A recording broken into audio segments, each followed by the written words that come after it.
ಇದಾವೆ. ಹೌದಾ? 15 ಮಾರ್ಕ್ಸ್‌ಗೆ ಅಂತ ನಾನು ತಗೊಂಬಂದಿರೋಂಥ ಕ್ವೆಷನ್ಸ್ ಎಷ್ಟು? 10 ಕ್ವೆಷನ್ಸ್. ನಿಮ್ಮ ಎಕ್ಸಾಮಲ್ಲಿ ಈ 10 ಕ್ವೆಷನ್ಸ್‌ನ ಬಿಟ್ಟು ಒಂದು ಕ್ವೆಷನ್ ಕೂಡ ಹೊರಗಡೆಯಿಂದ ಬರಲ್ಲ. ಓಕೆನಾ? ಸೊ, ಈ 10 ಕ್ವೆಷನ್ಸ್‌ನಲ್ಲೇ ಬರ್ತವೆ 15 ಮಾರ್ಕ್ಸ್‌ಗೆ 3 ಕ್ವೆಷನ್ಸ್ 5 ಕ್ವೆಷನ್ಸ್ ಬರ್ತವೆ. ಸೊ, ನೀವು ಅದ್ರಲ್ಲಿ 3 ಆನ್ಸರ್ ಮಾಡ್ಬೇಕಲ್ವಾ? ಸೊ, ಅದ್ರಲ್ಲೂ ಕೂಡ ಮೋಸ್ಟ್ ಇಂಪಾರ್ಟೆಂಟ್ ಅಂದ್ರೆ ಇಲ್ಲಿವರೆಗೂ ಒಂದು 5 ಟು 6 ಇಯರ್ಸ್ ಕ್ವೆಷನ್ ಪೇಪರ್ಸ್‌ನ ಬ್ಯಾಕಲ್ಲಿ ನಾವು ನೋಡಿರೋ ಟೈಮಲ್ಲಿ ಬಂದಿರುವಂಥ 15 ಮಾರ್ಕ್ಸ್ ಕ್ವೆಷನ್ಸ್‌ಗಳು.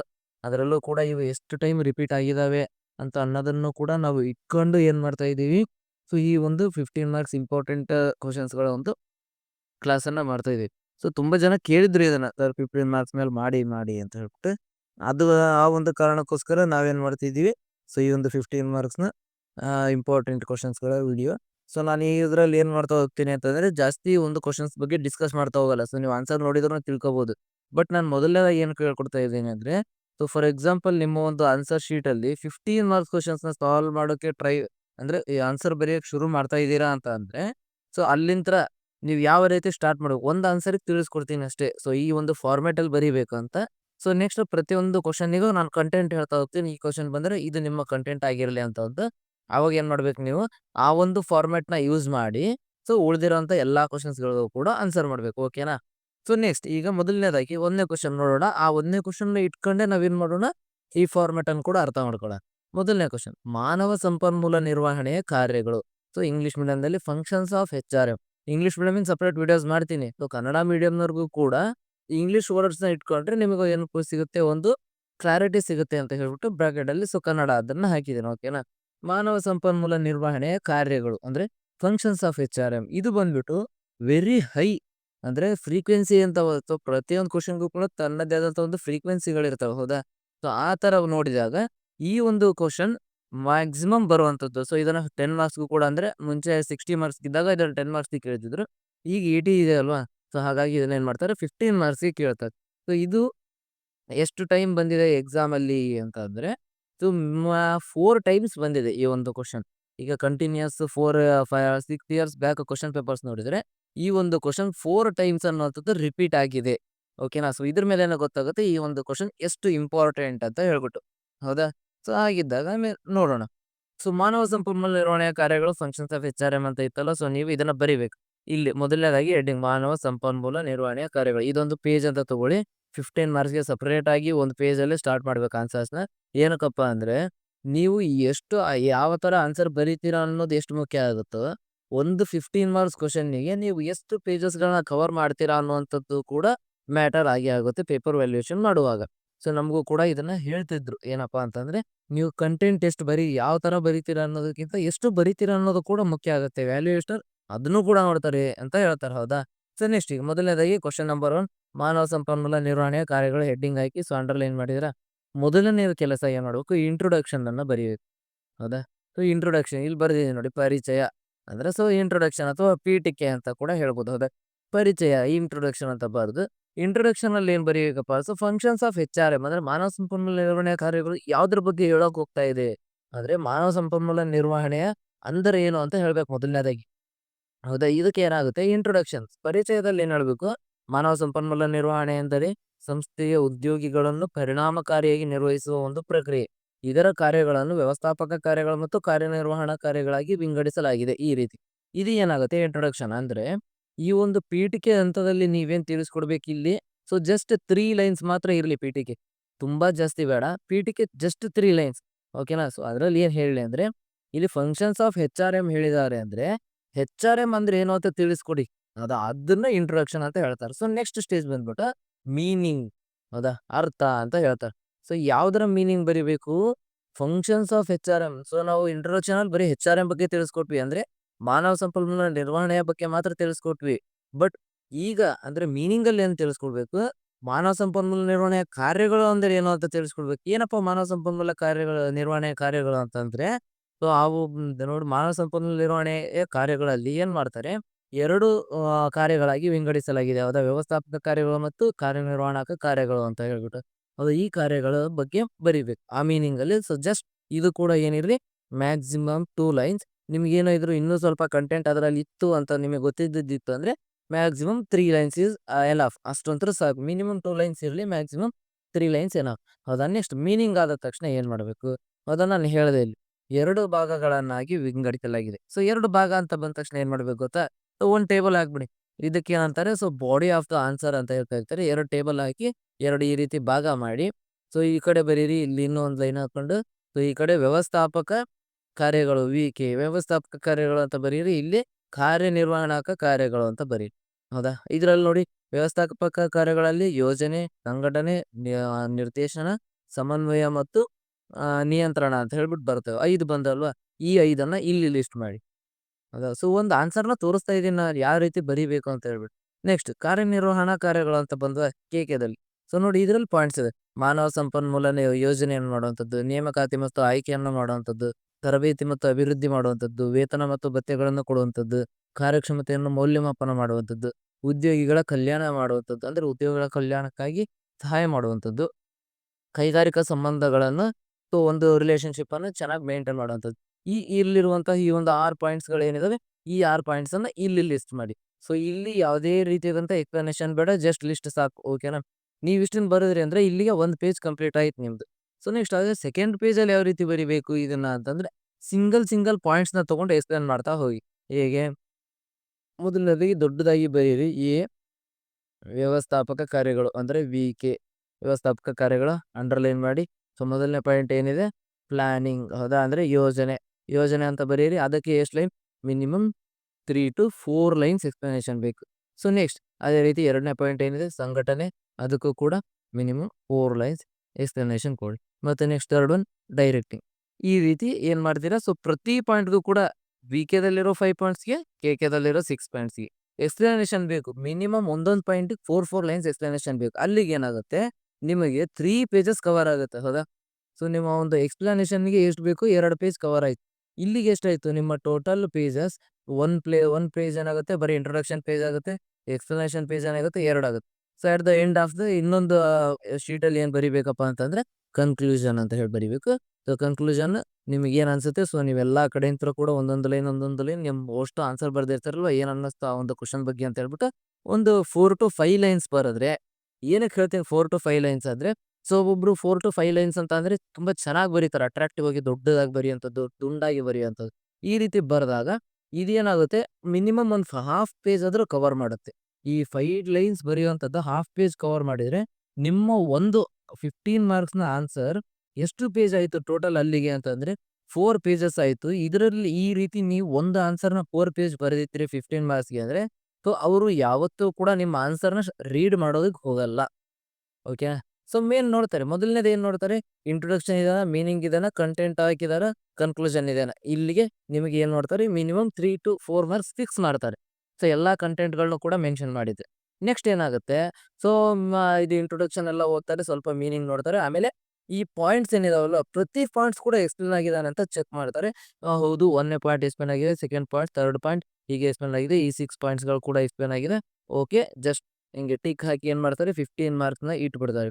ಹೌದಾ? ಸೊ ಡಿಗ್ರಿ ಇವ್ಯಾಲ್ಯೂಯೇಷನ್ ಈ ರೀತಿ ನಡೆಯುವಂಥದ್ದು. ಹೌದಾ? ಡಿಗ್ರಿ ಇವ್ಯಾಲ್ಯೂಯೇಷನ್ ನಾರ್ಮಲ್ ಆಗಿ ಯಾರು ಕೂಡ ಹೇಳೋದಿಲ್ಲ ಯಾವ ರೀತಿ ಇವ್ಯಾಲ್ಯೂಯೇಷನ್ ಅಂತ ಹೇಳ್ಬಿಟ್ಟು. ಸೊ ಇಷ್ಟೇ ನಡೆಯೋದು ಇವ್ಯಾಲ್ಯೂಯೇಷನ್ ಅಲ್ಲಿ. ಹೌದಾ? ನಿಮ್ಮ ಒಂದು 15 ಮಾರ್ಕ್ಸ್ ಆನ್ಸರ್ಸ್ ಯಾವ ರೀತಿ ಇರಬೇಕಂದ್ರೆ ಈ ರೀತಿ ಇರಬೇಕು. ಹೌದಾ? ಬಟ್ 5 ಮಾರ್ಕ್ಸ್‌ಗೆ ಬೇಡ. 5 ಮಾರ್ಕ್ಸ್‌ಗೆ ಈ ರೀತಿ ಎಲ್ಲ ಕವರ್ ಮಾಡ್ತಾ ಹೋದ್ರೆ ನಿಮ್ಗೆ 15 ಮಾರ್ಕ್ಸ್‌ಗೆ ಟೈಮ್ ಕೊಡೋಕ್ಕಾಗಲ್ಲ. ಸೊ 5 ಮಾರ್ಕ್ಸ್‌ಗೆ maximum 1 ½ page is enough. 1 page ನಿಮಗೆ ಎಕ್ಸಾಕ್ಟ್ ಆನ್ಸರ್ ಗೊತ್ತಿತ್ತು ಅಂದ್ರೆ ಎಕ್ಸಾಕ್ಟ್ ಆನ್ಸರ್ ನಿಮಗೆ ಗೊತ್ತಿದೆ, ನಾನು ಪರ್ಫೆಕ್ಟಾಗಿ ಬರೀಬಲ್ಲೆ ಅಂತ ಅನ್ನೋ ಹಾಗಿದ್ರೆ, ಸೊ ನೀವು ನೀಟಾಗಿ ಎಕ್ಸ್‌ಪ್ಲೇನ್ ಮಾಡ್ಕೊಂಡು ಅದನ್ನ 1 ½ ಪೇಜ್ ಮಾಡಿ. ಸೊ ನನಗೆ ಇಲ್ಲೇ ಏನಾದರೂ ಟೈಮ್ ಹಾಳು ಮಾಡ್ಕೊಂಡ್ರೆ ನಾನು 5 ಮಾರ್ಕ್ಸಲ್ಲಿ 15 ಮಾರ್ಕ್ಸ್‌ಗೆ ಟೈಮ್ ಕೊಡೋಕ್ಕಾಗಲ್ಲ ಅಂತ ಅನ್ನಿಸ್ತು ಅಂತಂದ್ರೆ, ಆದ್ರೆ ಇನ್ನೂ ನಾನು 15 ಮಾರ್ಕ್ಸ್‌ಗೂ ಸ್ವಲ್ಪ ಯೋಚನೆ ಮಾಡಿ ಬರಿಬೇಕು ಅನ್ನೋಂಥವ್ರು 5 ಮಾರ್ಕ್ಸ್‌ಗೆ 1 ಪೇಜ್ ಬರೀರಿ. 15 ಮಾರ್ಕ್ಸ್‌ಗೆ ಮ್ಯಾಕ್ಸಿಮಮ್ 2 ½ ಆರ್ 3 ಪೇಜಸ್ ತನಕನಾದ್ರೂ ಟ್ರೈ ಮಾಡಬೇಕು. ಅವಾಗ ಏನಾಗುತ್ತೆ? 15 ಮಾರ್ಕ್ಸ್‌ಗೆ ಫುಲ್ ಮಾರ್ಕ್ಸ್ ಬರುವಂತ ಒಂದು ಚಾನ್ಸಸ್ ಇರುತ್ತೆ. ಇಲ್ಲ ಅಂದ್ರೆ 9, 10, 12 ಲಾಸ್ಟ್ ಕೊಡ್ತಾರೆ. ಹೌದಾ? ಹಾಗಾಗಿ ಸೊ ಇದರಲ್ಲಿ ಇಂಪಾರ್ಟೆಂಟ್ ಏನಪ್ಪಾ ಅಂತಂದ್ರೆ, conclusion part is very very important. ತುಂಬಾ ಜನ ಆನ್ಸರ್ಸ್ ಬರೀತಾರೆ, ಬರಿತಾ ಪಾಯಿಂಟ್ಸ್ ಎಲ್ಲ ಎಕ್ಸ್‌ಪ್ಲನೇಷನ್ ಆಯ್ತು, ನೆಕ್ಸ್ಟ್ ಏನ್ ಕನ್ಕ್ಲೂಷನ್ ಬರೆಯೋದು ಅಂತ ಬಿಟ್ಟು ಹೋಗ್ಬಿಡ್ತಾರೆ. ಸೊ ಇಲ್ಲ, conclusion part is very very important. ಓಕೆನಾ? ಸೊ ಕನ್ಕ್ಲೂಷನ್ ಪಾರ್ಟ್ ಇದ್ರು ಕೂಡ ಅದಕ್ಕೂ ಕೂಡ 1 ಮಾರ್ಕ್ಸ್ ನೋಡ್ತಾರೆ. ಅದಕ್ಕೂ ಕೂಡ ಕನ್ಕ್ಲೂಷನ್ ಬರೆದು ಕನ್ಕ್ಲೂಷನ್ 2 to 4 ಲೈನ್ಸ್ ಬರ್ದಿಲ್ಲ ಅಂತಂದ್ರೆ ಅದಕ್ಕೂ ಕೂಡ 1 ಮಾರ್ಕ್ಸ್ ಕಟ್ ಮಾಡುವಂಥದ್ದು ಮಾಡ್ತಾರೆ. ಹೌದಾ? ಹಾಗಾಗಿ ಸೊ ಈ ಒಂದು ಸ್ಟ್ರಕ್ಚರ್ ಗೊತ್ತಾಯ್ತಲ್ಲ? ಮೊದಲನೇದಾಗಿ ಅದೇನು ಹೆಡ್ಡಿಂಗ್ ಇರುತ್ತೆ, ಹೆಡ್ಡಿಂಗ್ ಬರೀರಿ. ನೆಕ್ಸ್ಟ್ ಅದಾದ ತಕ್ಷಣ ಮೀನಿಂಗ್ ಬರಿಬೇಕು. ಅದಾದ ತಕ್ಷಣ 2 ಏನ್ ಪಾಯಿಂಟ್ಸ್ ಕೊಟ್ಟಿರ್ತಾರೆ, 2 ಇಲ್ಲಿ 2 ಕೊಟ್ಟಿದ್ದಾರೆ. ಸೊ 2ರದ್ದು ನೀವು ಪಾಯಿಂಟ್ಸ್‌ಗಳನ್ನ ಲಿಸ್ಟ್ ಮಾಡಿದ್ರಿ. ಒಂದು ಸಾರಿ ಒಂದೇ ಕೊಟ್ಟಿರ್ತಾರೆ. ವ್ಯವಸ್ಥಾಪಕ ಕಾರ್ಯಗಳು ಅಷ್ಟೇ ಅಂತ ಹೇಳಿದಾಗ, ವ್ಯವಸ್ಥಾಪಕ ಕಾರ್ಯಗಳು ಅಷ್ಟೇ ಬಾಕ್ಸ್ ಹಾಕೋ ಅವಶ್ಯಕತೆ ಇರಲ್ಲ. 5 ಪಾಯಿಂಟ್ಸ್‌ನಷ್ಟೇ ಇಂಗ್ಲಿಷ್ ಮಾಡ್ತೀರಾ. ಆ 5 ಪಾಯಿಂಟ್ಸ್‌ನ ಕೂಡ ಒಂದೊಂದಾಗಿ ತಗೊಂಡು ಏನ್ ಮಾಡ್ತೀರಾ, ಎಕ್ಸ್‌ಪ್ಲನೇಷನ್ ಕೊಡ್ತಾ ಹೋಗ್ತೀರಾ. Last at the end conclusion ಬರೀತೀರಾ. ಆ ರೀತಿ ಒಂದೇ ಕೊಟ್ಟಾಗ್ಲೂ ಕೂಡ ನಿಮ್ಗೇನಾಗುತ್ತೆ, ಮಿನಿಮಮ್ 3 ಪೇಜಸ್ ಅಂತೂ ಬಂದೇ ಬರುತ್ತೆ. ಯಾವ ಆನ್ಸರ್‌ಗಾದ್ರೂ ಕೂಡ ಅಥವಾ ಯಾವುದೇ ಕ್ವೆಷನ್‌ಗಾದ್ರೂ ಇಲ್ಲಿ ನಾನು 10 ಕ್ವೆಷನ್ಸ್ ಇಟ್ಕೊಂಡಿದೀನಿ ಅಂದ್ರೆ, ಈ 10 ಕ್ವೆಷನ್‌ಗೂ ಕೂಡ 3 ಪೇಜಸ್ ಬರೆಯುವಂತ ಕೆಪಾಸಿಟಿ ಇರುತ್ತೆ. ಪ್ರತಿ ಕ್ವೆಷನ್‌ಗಳು ಕೂಡ ಅಷ್ಟು ವೇಟೇಜ್ ಹೊಂದಿದಾವೆ. 3 ಪೇಜಸ್ ಬರೆಯುವಷ್ಟು. ಬಟ್ ನೀವು ಯಾವ ರೀತಿಯಾದಂಥ ಟೈಮ್ ಮ್ಯಾನೇಜ್‌ಮೆಂಟ್ ಮಾಡ್ಕೊಂಡು ಬರಿತೀರಾ ಅನ್ನುವಂಥದ್ದು ತುಂಬಾ ಇಂಪಾರ್ಟೆಂಟ್ ಆಗುತ್ತೆ ಫ್ರೆಂಡ್ಸ್. ಓಕೆನಾ? ಸೊ ನೆಕ್ಸ್ಟ್ ಜಸ್ಟ್ ಇನ್ಮೇಲೆ ಜಾಸ್ತಿ ಹೇಳೋಕ್ ಹೋಗಲ್ಲ. ಏನಕ್ಕಪ್ಪಾ ಅಂದ್ರೆ ನಿಮ್ಗೊಂದು ಆನ್ಸರ್‌ನ ಸ್ಟ್ರಕ್ಚರ್ ಗೊತ್ತಾಗಿದೆ ಯಾವ ರೀತಿ ಬರಿಬೇಕು ಅಂತ ಹೇಳ್ಬಿಟ್ಟು. ಸೊ ಹಾಗಾಗಿ ನಾನು ಏನ್ ಮಾಡ್ತಾ ಹೋಗ್ತೀನಿ. ಸೊ ನೆಕ್ಸ್ಟ್ ಬಂದ್ಬಿಟ್ಟು ಜಸ್ಟ್ ಕ್ವೆಷನ್ಸ್‌ಗಳನ್ನ ಡಿಸ್ಕಸ್ ಮಾಡ್ತಾ ಹೋಗ್ತೀನಿ ಕಂಟಿನ್ಯೂಯಸ್ ಆಗಿ. ಸೊ 15 ಮಾರ್ಕ್ಸ್‌ನ ಸೆಕೆಂಡ್ ಕ್ವೆಷನ್ ಬಂದ್ಬಿಟ್ಟು ಕಾರ್ಯಕ್ಷಮತೆ ಮೌಲ್ಯಮಾಪನದ ವಿಧಾನಗಳು. ಹೌದಾ? So methods of performance appraisal. So ನಾನು ಇದನ್ನ 5 ಮಾರ್ಕ್ಸಲ್ಲಿ ಡಿಸ್ಕಷನ್ ಮಾಡಿದೀನಿ. ಹೌದಾ? ಎಷ್ಟು ಮೆಥಡ್ಸ್‌ಗಳು ಬರ್ತವೆ? ಶ್ರೇಣೀಕರಣ ವಿಧಾನ ಎಂದರೇನು? ಸೊ ನೋಡಿ, ಶ್ರೇಣೀಕರಣ ವಿಧಾನ, ಅಂಕಪಟ್ಟಿ ವಿಧಾನ, ಪರಿಶೀಲನಾ ಪಟ್ಟಿ ವಿಧಾನ, ಘಟನೆ ಆಧಾರಿತ ವಿಧಾನ, ಗುರಿ ಆಧಾರಿತ ವಿಧಾನ. ಇದರ ಪ್ರಯೋಜನಗಳು ಕೂಡ ಏನಿದಾವೆ? ಉತ್ತಮ ಉದ್ಯೋಗಿಗಳ ಗುರುತಿಸುವಿಕೆ, ಪದೋನ್ನತಿ ನಿರ್ಧಾರಕ್ಕೆ ತರಬೇತಿ ಅಗತ್ಯ ಪಥ್ಯ. ಹೌದಾ? ಇದನ್ನೆಲ್ಲ ಕೂಡ ನಾನು 5 ಮಾರ್ಕ್ಸಲ್ಲಿ ಡಿಸ್ಕಸ್ ಮಾಡಿದ್ದೀನಿ. ಬಟ್ ಇದು 15 ಮಾರ್ಕ್ಸು ಕೂಡ ಇಂಪಾರ್ಟೆಂಟ್ ಆಗಿರೋಂಥ ಕಾರಣಕ್ಕೆ ನಾನು ತಗೊಂಬಂದಿದ್ದೀನಿ. ಸೊ ಇದಕ್ಕೂ ಕೂಡ ಆನ್ಸರ್ ಸೇಮ್ ಫಾರ್ಮಲ್ಲೇ. ಫಾರ್ ಎಕ್ಸಾಂಪಲ್ ಈಗ ಇದನ್ನ ತಗೊಳ್ಳಿ. ಈ ಕ್ವೆಷನ್ ತಗೊಂಡು ನಮ್ಮ ಫಾರ್ಮ್ಯಾಟಿಗೆ ಬಂದ್ರೆ ಯಾವ ರೀತಿ ತೆಗಿಬೇಕು? ಮೊದಲನೇದಾಗಿ ಬರಿತೀರಾ ಇಲ್ಲಿ ಪರ್ಫಾರ್ಮೆನ್ಸ್ ಅಪ್ರೈಸಲ್‌ನ ಒಂದು ಮೆಥಡ್ಸ್ ಆಫ್ ಪರ್ಫಾರ್ಮೆನ್ಸ್ ಅಪ್ರೈಸಲ್. ಹೌದಾ? ಮೆಥಡ್ಸ್ ಆಫ್ ಪರ್ಫಾರ್ಮೆನ್ಸ್ ಅಪ್ರೈಸಲ್ ಅಂದ್ರೆ ಕಾರ್ಯಕ್ಷಮತೆ ಮೌಲ್ಯಮಾಪನದ ವಿಧಾನಗಳು. ಇಲ್ಲಿ ಹೆಡ್ಡಿಂಗ್ ಬರೆದ್ರಾ? ಓಕೆ, ಕಲರ್ ಚೇಂಜ್ ಮಾಡ್ತೀನಿ. ಓಕೆನಾ? ಇಲ್ಲಿ ಬಂದು ಹೆಡ್ಡಿಂಗ್ ಬರೆದ್ರಾ? ನೆಕ್ಸ್ಟ್ ಇಂಟ್ರೊಡಕ್ಷನ್ ಅಲ್ಲಿ ಏನ್ ಬರಿಬೇಕು ಅಂತ ಅಂದ್ರೆ, ಕಾರ್ಯಕ್ಷಮತೆ ಮೌಲ್ಯಮಾಪನ ಅಂದರೇನು ಅಂತ ಬರಿಬೇಕು. ತಿಳಿಸ್ಕೊಡ್ಬೇಕು ಇದು ಏನು ಅಂತ. ಹೌದಾ? ನೆಕ್ಸ್ಟ್ ಮೀನಿಂಗ್ ಅಲ್ಲಿ ಏನ್ ಬರಿಬೇಕು ಅಂತಂದ್ರೆ, ಮೀನಿಂಗ್ ಅಲ್ಲಿ ಈ ಪೂರ್ತಿ ಕಾರ್ಯಕ್ಷಮತೆ ಮೌಲ್ಯಮಾಪನದ ವಿಧಾನಗಳು ಅಂದರೆ ಏನು ಬರಿಬೇಕು. ಅಂದ್ರೆ ನಾವು ಈ ರೀತಿ ಕಾರ್ಯಕ್ಷಮತೆ ಮೌಲ್ಯಮಾಪನವನ್ನ ಮಾಡ್ತೀವಿ. ಇದನ್ನ ಯಾವ ಯಾವ ಮುಖಾಂತರ ಮಾಡ್ತೀವಿ ಅನ್ನೋದನ್ನಕ್ಕೆ ಏನಂತಾರೆ, ವಿಧಾನಗಳು ಅಂತ ಹೇಳ್ತಾರೆ. ಯಾವ ಯಾವ ವಿಧಾನಗಳನ್ನ ಉಪಯೋಗಿಸ್ತೀವಿ ಅಂತ. ಸೊ ನೆಕ್ಸ್ಟ್ ಇಲ್ಲೇನ್ ಮಾಡ್ಬೇಕೀಗ, ವಿಧಾನಗಳು ಅಂತ ಹೇಳ್ಬಿಟ್ಟು ಬರೀತೀರಾ.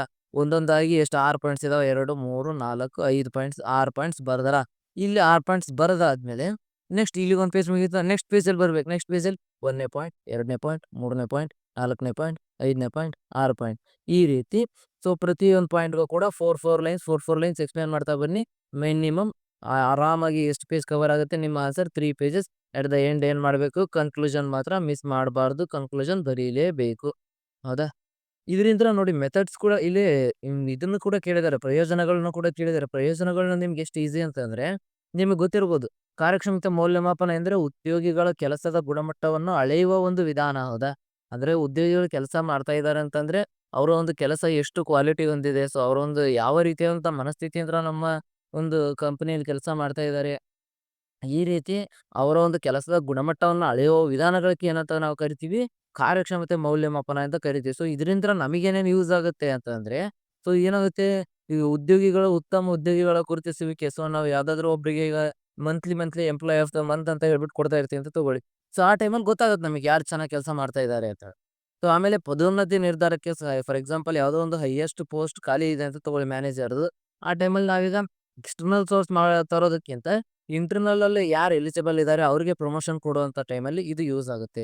ತರಬೇತಿ ಅಗತ್ಯ ಪತ್ತೆ ಅಂತಂದ್ರೆ, ಇದರಿಂದ ಏನ್ ಗೊತ್ತಾಗುತ್ತೆ ಅಂದ್ರೆ, ಸೊ ಯಾರು ನಮ್ಮ ಕಂಪನಿ ಒಂದು ಟ್ರ್ಯಾಕ್ ಅಲ್ಲಿ ಇದ್ದಾರೆ, ಯಾರು ಇನ್ನೂ ಟ್ರ್ಯಾಕಿಗೆ ಬಂದಿಲ್ಲ, ಯಾರಿಗೆ ಟ್ರೈನಿಂಗ್ ಅನ್ನ ಅವಶ್ಯಕತೆ ಇದೆ ಅಂತ ಹೇಳ್ಬಿಟ್ಟು ಗೊತ್ತಾಗುತ್ತೆ. ಓಕೆನಾ? ಸೊ ಈ ಶ್ರೇಣೀಕರಣ, ಈ ವಿಧಾನಗಳನ್ನೆಲ್ಲ ನಾನು ಆಲ್ರೆಡಿ 5 ಮಾರ್ಕ್ಸ್ ವಿಡಿಯೋದಲ್ಲಿ ಎಕ್ಸ್‌ಪ್ಲನೇಷನ್ ಮಾಡಿದ್ದೀನಿ. ಸೊ ಅದನ್ನ ನೋಡ್ಕೊಂಡ್ ಬಂದಿದ್ರಿ ಅಂತಂದ್ರೆ ಇದರ ಒಂದು ಎಕ್ಸ್‌ಪ್ಲನೇಷನ್ ನಿಮಗೆ ನೀಡಿರಲ್ಲ ಅಂತ ಹೇಳ್ಬಿಟ್ಟು ಅನ್ಕೊಂತೀನಿ. ಓಕೆನಾ?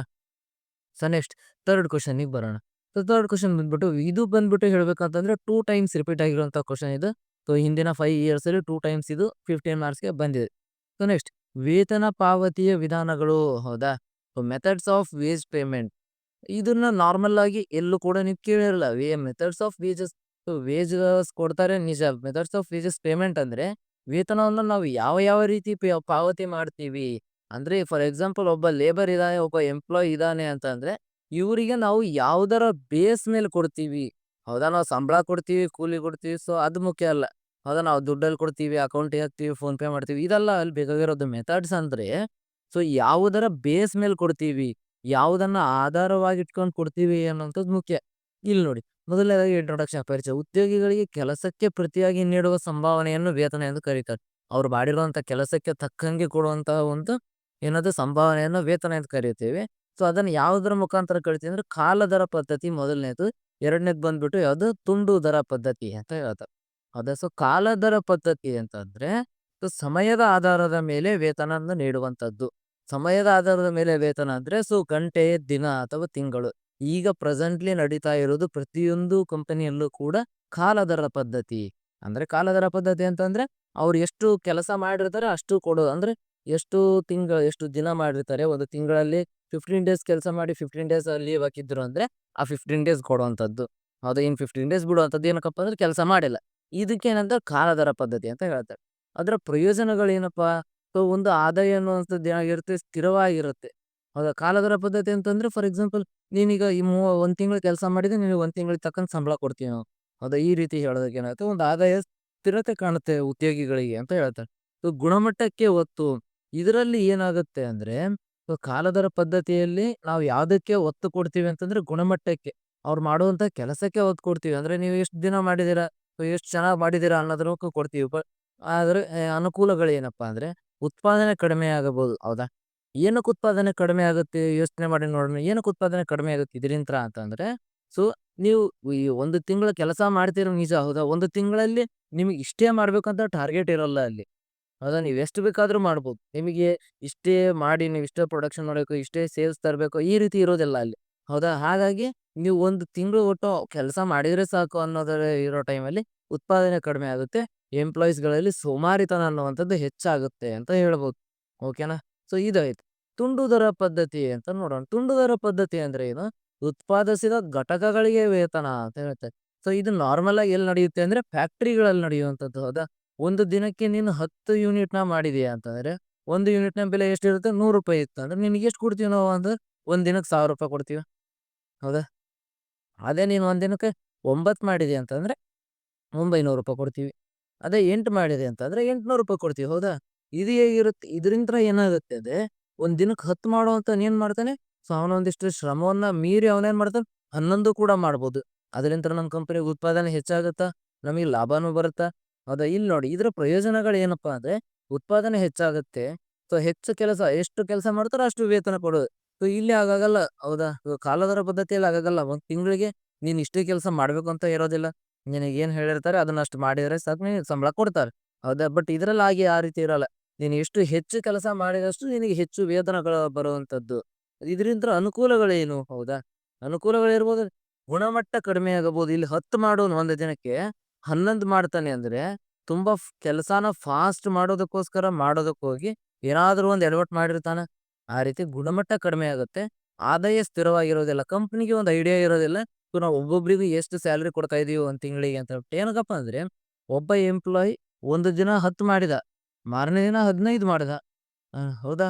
ಸೊ ಅದ್ರ ಮಾರನೇ ದಿನ ಸೊ 1 ವೀಕ್ ಅಂತ ತಗೊಳ್ಳಿ. For example 1 week. First week 10 ಮಾಡಿದ. ಸೆಕೆಂಡ್ ವೀಕ್ 15 ಮಾಡಿದ. ಥರ್ಡ್ ವೀಕಲ್ಲಿ 10 ಮಾಡಿದ. ಮತ್ತೆ ಫೋರ್ತ್ ವೀಕಲ್ಲಿ 10 ಮಾಡಿದ. ಇಲ್ಲಿಗೆ ಎಷ್ಟಾಯ್ತು? 30 ಪ್ಲಸ್ 45 ಆಯ್ತು. ಹೌದಾ? 1 ಮಂತ್ 45 ಬಂತು. ನೆಕ್ಸ್ಟ್ ಮಂತ್ ಅವನು ಏನು ಅವನು ಇನ್ನೂ ಚೆನ್ನಾಗಿ ಎಫರ್ಟ್ ಹಾಕಿ 50 ಮಾಡ್ಬೋದು. ಹೌದಾ? ನೆಕ್ಸ್ಟ್ ಮಂತಲ್ಲಿ 50 ಮಾಡ್ಬೋದು. ಆ ಟೈಮಲ್ಲಿ ಕಂಪನಿಗೆ ಒಂದು ಆದಾಯ ಸ್ಥಿರತೆ ಅನ್ನುವಂಥದ್ದು ಸಿಗೋದಿಲ್ಲ. ಹೌದಾ? ಪ್ರೋತ್ಸಾಹಕ ವೇತನ ಪದ್ಧತಿ ಇದು ಒಂದು ಮೂರನೆಯದ್ದು.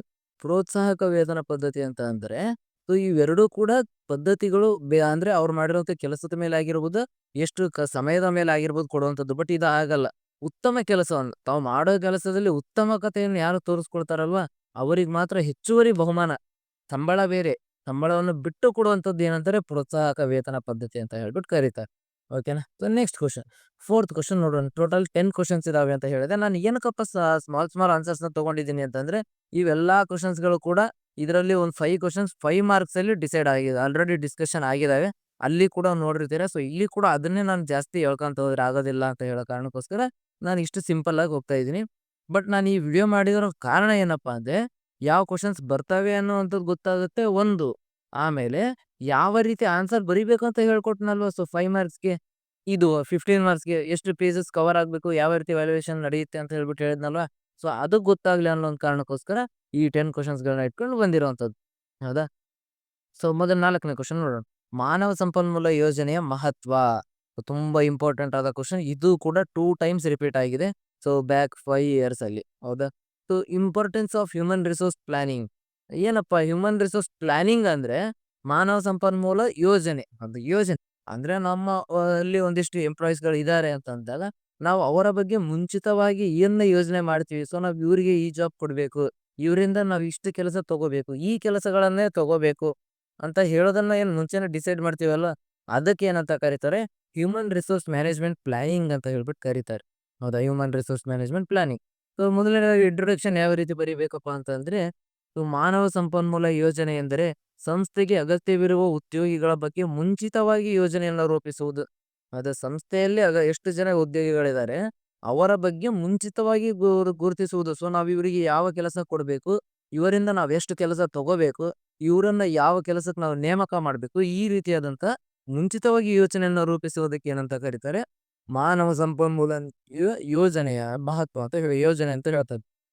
ಹೌದಾ? ಇದರ ಮಹತ್ವ ಅಂದ್ರೆ ಇದು ಏನಕ್ ಬೇಕು ಕಂಪನಿಯಲ್ಲಿ ಈಗ?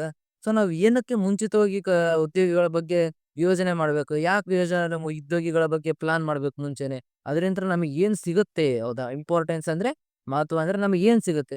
ಸೊ ಸರಿಯಾದ ವ್ಯಕ್ತಿಯನ್ನು ಪಡೆಯಲು ಸಹಾಯ ಆಗುತ್ತೆ. ಫಾರ್ ಎಕ್ಸಾಂಪಲ್ ಒಬ್ಬ ಎಂಪ್ಲಾಯಿಗೆ ನಾವೀಗ ಅಕೌಂಟ್ ಸೆಕ್ಷನ್‌ಗೆ ಹಾಕಿದೀವಿ ಅಂತ ಅಂದ್ರೆ, ಹೌದಾ? ಅವನಿಗೆ ಏನಾದ್ರು ಅಕೌಂಟ್ ಸೆಕ್ಷನ್ ನಮಗೆ ಸೆಟ್ ಆಗ್ಲಿಲ್ಲ ಅಂತ ನಮಗೆ ಮುಂಚೆನೆ ಗೊತ್ತಾಯ್ತು. ನಾವು ಪ್ಲಾನ್ ಮಾಡ್ತಾ ಇದ್ವಿ.